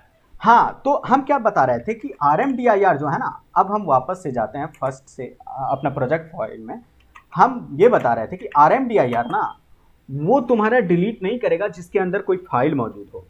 ठीक है, और ये कैसे पता चलेगा, देखो अभी हम क्या करते हैं ना, तुमको तो पता है कि फर्स्ट के अंदर फाइल मौजूद है, ठीक है, नहीं विश्वास तो तुम चेक कर लो dir फर्स्ट। हम बोल रहे हैं कि भाई मेरा फर्स्ट नाम का डायरेक्टरी जो यहां पे मौजूद है उसको dir कर दो। देखो फर्स्ट के अंदर 2 फाइल मौजूद है, अब rmdir फर्स्ट करके देखो, उस टाइम तो किए थे तो डिलीट कर दिया, बोल रहा है डायरेक्टरी इज नॉट एम्प्टी। तो तुम तब तक नहीं डिलीट कर सकते जब तक डायरेक्टरी तुम्हारा एम्प्टी नहीं हो। ओके, तो अब इसको कैसे डिलीट किया जाए, ठीक है, तो इसका भी तरीका है फोर्सफुली डिलीट करने का। पता नहीं CMD में कैसे होता है, आई थिंक डेल यूज करके देखते हैं हम। ओके, फर्स्ट डेल से भी डिलीट होता है। बहुत सारी फील आएगी पंकज, हम भी अपने फर्स्ट ईयर में काफ़ी सारा हैकिंग पढ़े थे, सेकेंड ईयर आते आते हमको पता चल गया कि ये मेरे लिए नहीं बना है। ठीक है, तो हम तुमको वो सब भी बता देंगे अगर तुम लोग एथिकल हैकिंग में भी ट्राई करना चाहते हो। हम उतना डीप में तो नहीं जाएंगे, पर हम इतना तो बता देंगे। देखो लिनक्स में मेरा बहुत अच्छा कमांड है, इवन हम बहुत सारे टूल्स भी बनाए हैं उस पर। ठीक है, तो हाँ ऑब्वियसली हम तुमको लिनक्स बहुत डीप में पढ़ाएंगे आगे जाके। ठीक है, मेरा मेन पर्पस वही है, प्रोग्रामिंग तो हम भी सिखा रहे हैं, क्योंकि ऑब्वियसली लिनक्स सीखने के लिए तुमको सी आना चाहिए। ठीक है, तो लिनक्स के लिए फिर टूल्स बना पाओगे। तो डेल फर्स्ट लिख के हम ट्राई करते हैं। तो देखो डेल फर्स्ट लिखे ना, तो देखो डेल से तो डेल फर्स्ट से क्या है, हाँ हैकिंग नहीं करेंगे, बिल्कुल भी हैकिंग नहीं करेंगे। देखो डेल फर्स्ट से ना, देखो डेल फर्स्ट से ये तुमको बोल रहा है are you sure, del command से भी डिलीट होता है, rmdir अगर भूल जाते हो तो डेल कमांड से भी डिलीट होता है। तो ये हमसे पूछ रहा है कि are you sure you want to delete. Okay, तो देखो यहाँ पे भी तुमको एक सिक्योरिटी के लिए दे दिया, फिलहाल के लिए हम श्योर है कि हाँ भाई हमारा फर्स्ट को डिलीट कर दो। तो ये देखो अब dir करके देखो तो तुम्हारा ये क्या हो गया, अभी भी मौजूद है। ओके, फर्स्ट के अंदर जाके देखते हैं, या फिर यहीं से फर्स्ट को dir करते हैं। तो देखो फर्स्ट खाली हो चुका है, तुम्हारा फोल्डर का एग्जिस्टेंस को डिलीट नहीं किया है, फोल्डर का अंदर सारा फाइल को डिलीट कर दिया है। समझ रहे हो ये डेल क्या किया। तो एक बार डेल यूज करने के बाद उसका सारा फाइल डिलीट हो गया। अब rmdir लगा दो, rmdir फर्स्ट, 2 कमांड, तुम्हारा सारा कुछ डिलीट। अब तुम्हारा तो आज क्या क्या सीख गए, डिलीट करना, फाइल फोल्डर में जाना, ओके, और उसके बाद क्या करना हम खुद भूल गए, कितने भी फाइल और फोल्डर मौजूद है उसको लिस्ट करना। ओके, जिसको dir से हम लोग लिस्ट करते हैं, गिट इंस्टॉल करना, वो सब देख लिए। नेक्स्ट क्लास में हम लोग गिट को फोल्डर से ऑपरेट करेंगे, ठीक है। और उसके बाद तुम लोगों को होमवर्क मिलेगा जिसको करना होगा। देखो पिछले क्लास का होमवर्क काफ़ी लोगों ने सबमिट नहीं किया है, ओके। तो हालांकि हम उसका सबमिशन अब क्लोज कर दिए हैं, लेकिन फिर से हम उसको ओपन करेंगे और देखेंगे इस बार कितने लोग सबमिट करते हैं। और गिटहब हो जाएगा ना, उसके बाद तुम लोगों को होमवर्क में दिक्कत नहीं होगा। हम फॉर्म भी ओपन कर देंगे, एक फॉर्म ओपन कर देंगे डाउट के लिए, जिसमें तुम लोग लिख सकते हो अपना डाउट वगैरह। बना रहे हैं उसको थोड़ा सा तत्काल के लिए। डाउट वगैरह अगर आता है तो तुम कमेंट में जाके लिख दिया करो, और अगर किसी को स्क्रीन शेयरिंग का भी ज़रूरत होगा तो हम लोग कर लिया करेंगे, ओके। देखते हैं कल क्लास होती है कि नहीं। आई डोंट थिंक कि कल क्लास होगा, ठीक है। परसों लेंगे, अल्टरनेट डेज पे ही लेंगे। नहीं तो होगा तो कल क्लास ले ही लेंगे, इस गिट को कंप्लीट ही कर देंगे, ओके। हाँ आशीष, तुम्हारा आया था, हम देखे हैं, तुम्हारा देखे हैं। और भी बहुत लोग का आया है, मतलब और तुम्हारा सही भी है आशीष, ठीक है। हम देखे हैं कुछ लोग तो क्या किया ना कि यस और नो लिख के सबमिट कर दिया है। हम जब जाके देखें कि वाह अच्छा है, रिस्पॉन्स आया, फिर देखते हैं तो यस और नो सिर्फ लिखा हुआ है। क्योंकि हम ऑब्वियसली हमको ये कर देना चाहिए था कि फाइल टाइप बता देना चाहिए था सबमिट करने से पहले कि इस फाइल टाइप को ही सबमिट किए। लेकिन फिर फाइल टाइप इसलिए नहीं किए क्योंकि बहुत लोग कंफ्यूज हो जाते हैं कि क्या करना है। हम सोचे कि जस्ट कॉपी पेस्ट कर दो। इतना भी लोग नहीं कर पाए, इवन गूगल से तो कॉपी पेस्ट कर लेते पर कोई बात नहीं, इनफ है। ठीक है ठीक है, अभी तक अगर कोई डाउट है तो थोड़ा पूछ लो। हाँ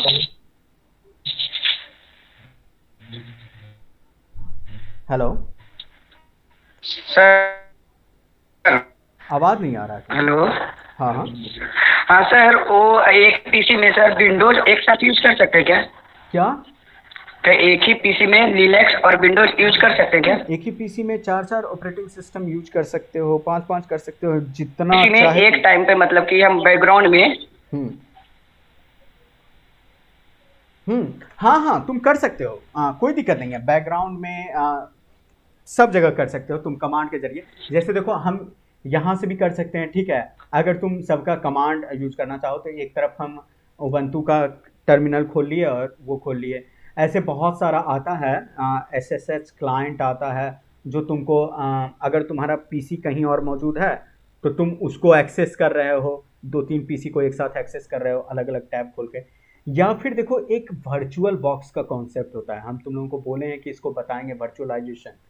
अगर तुमको याद होगा फर्स्ट डे का, तो वर्चुअलाइजेशन बताएंगे कि इसमें देखो अभी अगर हम तुमको अपना दिखाएं, एक सेकंड के लिए खोलने दो।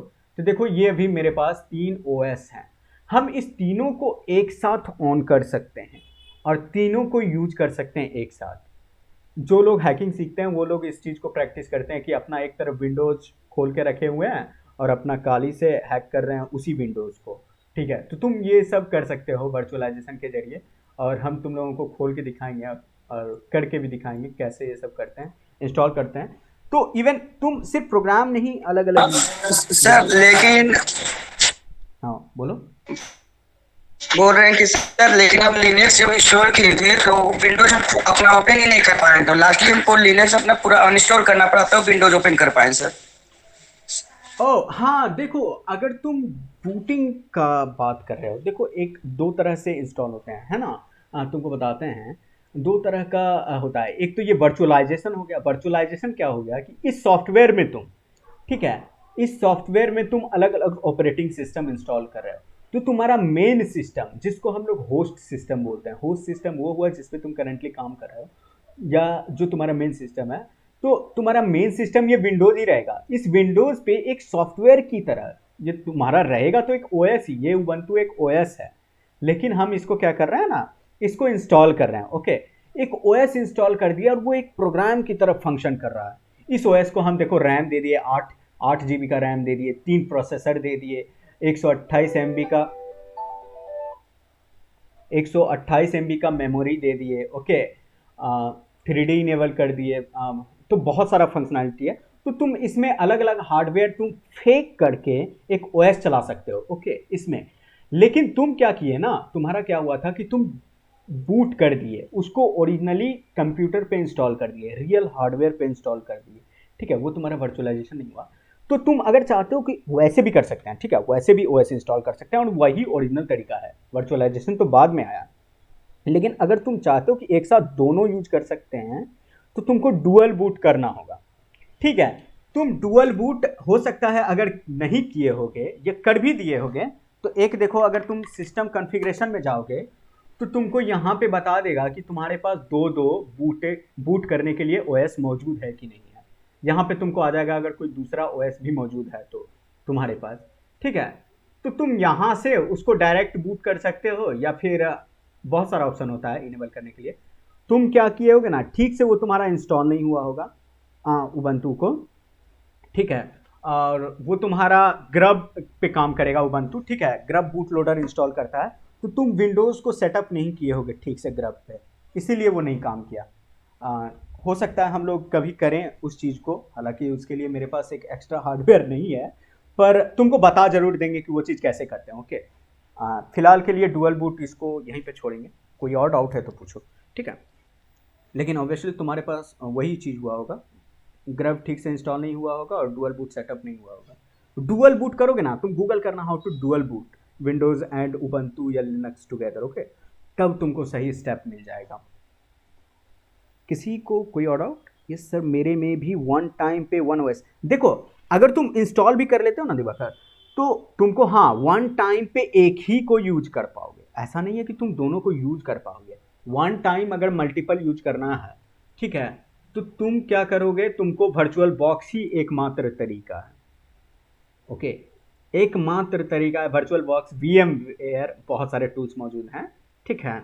लिनक्स में जाओगे तो तुमको वर्ट मैनेजर और कीमो बहुत सारा आ जाएगा, लेकिन वर्चुअलाइजेशन ही एकमात्र तरीका जिससे तुम मल्टीपल ओएस एक साथ चला सकते हो। अगर डुअल बूट भी करते हो तो तुम क्या करोगे, एक बार में एक ही को खोल पाओगे, या तो फिर उबंटू खोलो या तो फिर विंडोज खोलो, समझ रहे हो दिवाकर, वो एक ही खुलेगा। अगर दोनों इंस्टॉल भी हो जाता है तो एक बार में एक ही खुलेगा। Yes sir. किसी को और कोई डाउट? सर कोई ऐसा सेटिंग या कोई ऐसा सेटिंग नहीं हो सकता है कि हम मतलब कि बैकग्राउंड में ये भी चला रहे हैं और इसे न चलाने को तो हम इसे चलाने लगे? अभी के लिए तो ऐसा नहीं बना है, रियल हार्डवेयर पे नहीं बना है। वर्चुअलाइजेशन वो तरीका है, ठीक है, वर्चुअलाइजेशन वो तरीका है कि बैकग्राउंड में तुम उबंटू चला लो। हम लोग नेक्स्ट क्लास में उसी पे काम करेंगे, जब गिटहब पढ़ेंगे ना तो हम लोग उसी पे काम करेंगे। कुछ सेशन बाद हम लोग उसी पे काम करेंगे। हम उसको अभी इसलिए नहीं कर रहे हैं क्योंकि फिर तुमको इंटरफेस देख के थोड़ा अजीब लगेगा, ठीक है, लेकिन हम लोग उसी पे काम करेंगे क्योंकि हम बोले हैं स्टार्टिंग में ही कि लिनक्स पे ही सब कुछ होने वाला है, तो हम लोग लिनक्स पे ही काम करेंगे और दिखाएंगे कि बैकग्राउंड में तुम 2-3 कैसे रख सकते हो। लेकिन हाँ, रियल हार्डवेयर का बात करो तो दिवाकर ऐसा कोई तरीका भी मौजूद नहीं है जहाँ तक हमें याद है, नहीं ही मौजूद है, हम 100% श्योर हैं, ओके दिवाकर। वर्चुअलाइजेशन के जरिए लेकिन कर सकते हो, उसमें जाके ओएस इंस्टॉल कर दो। अगर तुमको ओएस इंस्टॉल करना आता है तो वर्चुअल बॉक्स में जाके इंस्टॉल कर दो, फिर बैकग्राउंड में यूज कर सकते हो। Any more doubt? ठीक है, इसको भी अपलोड कर देंगे, ओके। अगर किसी को कमांड याद नहीं है तो हम लिख के दे देंगे, कुछ कमांड्स जो हैं उसको लिख के दे देंगे, ओके। और तुम लोग एक बार ये सब करके देखना। देखो, अगर तुम लोगों को डर है कि कहीं हम कुछ डिलीट ना कर दें कमांड वाले में, तो तुम कोई एक फोल्डर बना लेना और उसी के अंदर जाके काम करना, सारा काम उसी के अंदर करना, उसी फोल्डर के अंदर, ओके। कुछ डिलीट नहीं होगा, अभी जितना बताएं उसमें से कोई भी डेंजरस कमांड नहीं है। लिनक्स में डेंजरस हो जाता है, विंडोज़ में वैसा डेंजर नहीं आएगा, ओके। तो फिलहाल के लिए विंडोज़ वाले चिंता ना करें, लिनक्स वाले थोड़ा सा कर सकते हैं। लिनक्स में भूल के भी बता दे रहे हैं, लिनक्स में भूल के भी rm-rf/ ये कमांड मत चलाना, तुम्हारा ओएस हार्डवेयर नहीं कुछ होगा, मतलब ऑपरेटिंग सिस्टम चला जाएगा, ओके। तो बस एकमात्र वही डेंजर है तुम्हारे लिनक्स में, बाकी और कुछ नहीं है। और भी है पर फिलहाल के लिए दिमाग नहीं लगाना इस पर, ठीक है। अभी सारा कमांड हम भेज देंगे, तुम लोग एक बार अगर डाउट हो रहा है या कहीं पे भी सेटअप नहीं हो रहा है तो वापस से देख लेना। नेक्स्ट क्लास में हम लोग गिटहब को थोड़ा सा आगे बढ़ाएंगे और फिर से हम C++ को कंटिन्यू करेंगे। इसको बीच में इसलिए बताएं क्योंकि हमको इसी पे काम करना है, ऐसा नहीं कि किसी एक दिन गिटहब का क्लास ले लिए और गिटहब को पढ़ा दिए, ऐसा नहीं करना है, इसी पे काम ही करना है, इसलिए हम इसको बीच में सी प्लस प्लस को थोड़ा रोक के पढ़ाएं, ठीक है। तो ठीक है, कल या परसों हम तुमको सवेरे बता दिया करेंगे, जब भी एक इन्फॉर्मेशन देना होगा सवेरे 12 से पहले इन्फॉर्मेशन दे दिया करेंगे कि उस दिन क्लास होगा कि नहीं होगा, ठीक है। परसों चूंकि कॉन्टेस्ट है, हो सकता है मोस्ट प्रोबेबली कि हम क्लास कल ही ले लें, ठीक है। तो देखो कॉन्टेस्ट के कारण क्लास शिफ्ट हो सकता है, हो सकता है किसी दिन लगातार ले लें, और तुम लोग भी ये चीज़ करोगे ही, क्योंकि कॉन्टेस्ट तुम लोग दोगे तो तुम लोगों के लिए भी बेटर होगा कि क्लास उस दिन ना हो, क्योंकि हम नहीं चाहेंगे किसी का मिस हो जाए, हम भी देंगे तुम लोग भी दोगे, ओके। तो हो सकता है कल ही हम लोग क्लास ले लें, क्योंकि अब चूंकि 8 बजे के बाद भी क्लास हो रही है और कॉन्टेस्ट 8 बजे ही शुरू हो जाता है। कुछ लोग बच्चे बोले हैं कि 7 बजे से ही क्लास लेने के लिए, क्योंकि 6 बजे की टाइम होता है सबका, तो यही टाइम ठीक भी है, लेकिन कॉन्टेस्ट के कारण 1-2 दिन शिफ्ट कर सकते हैं टाइम को, ठीक है। काफ़ी बातें हो गई, किसी को डाउट नहीं है, अगर है तो हम अपलोड कर देंगे, वहाँ पे कमेंट्स वगैरह में लिख देना, हम वहाँ पे चेक कर लिया करेंगे, या फिर हम तुमको लिंक दे देंगे फॉर्म का, तुम वहाँ भी लिख सकते हो, ओके। और जो भी तुमको क्वेश्चंस हो पूछ लेना, और याद कर लेना एक बार, मतलब याद क्या करना, प्रैक्टिस कर लेना एक बार इस सब चीज़ का, ओके, ठीक है। किसी को और कोई डाउट है तो पूछो, और फिर एंड करते हैं, ओके।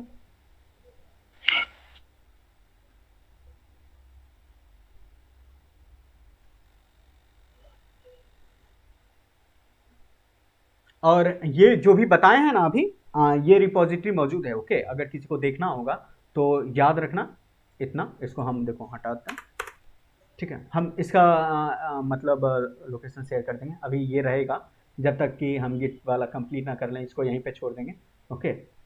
मेरा यूज़र नेम और गिट लेक्चर, ओके। तो यहाँ पे जाके देख लेना क्या क्या किए हैं चेंजेस, कमिट्स में जाके सारा चीज़ देख सकते हो, और तुम इसको क्लोन करके, क्लोन करना भी नहीं बताया हम तुम लोगों को, नेक्स्ट क्लास से बताएंगे, अभी तुम GUI पे ही फिलहाल के लिए काम करो, ओके।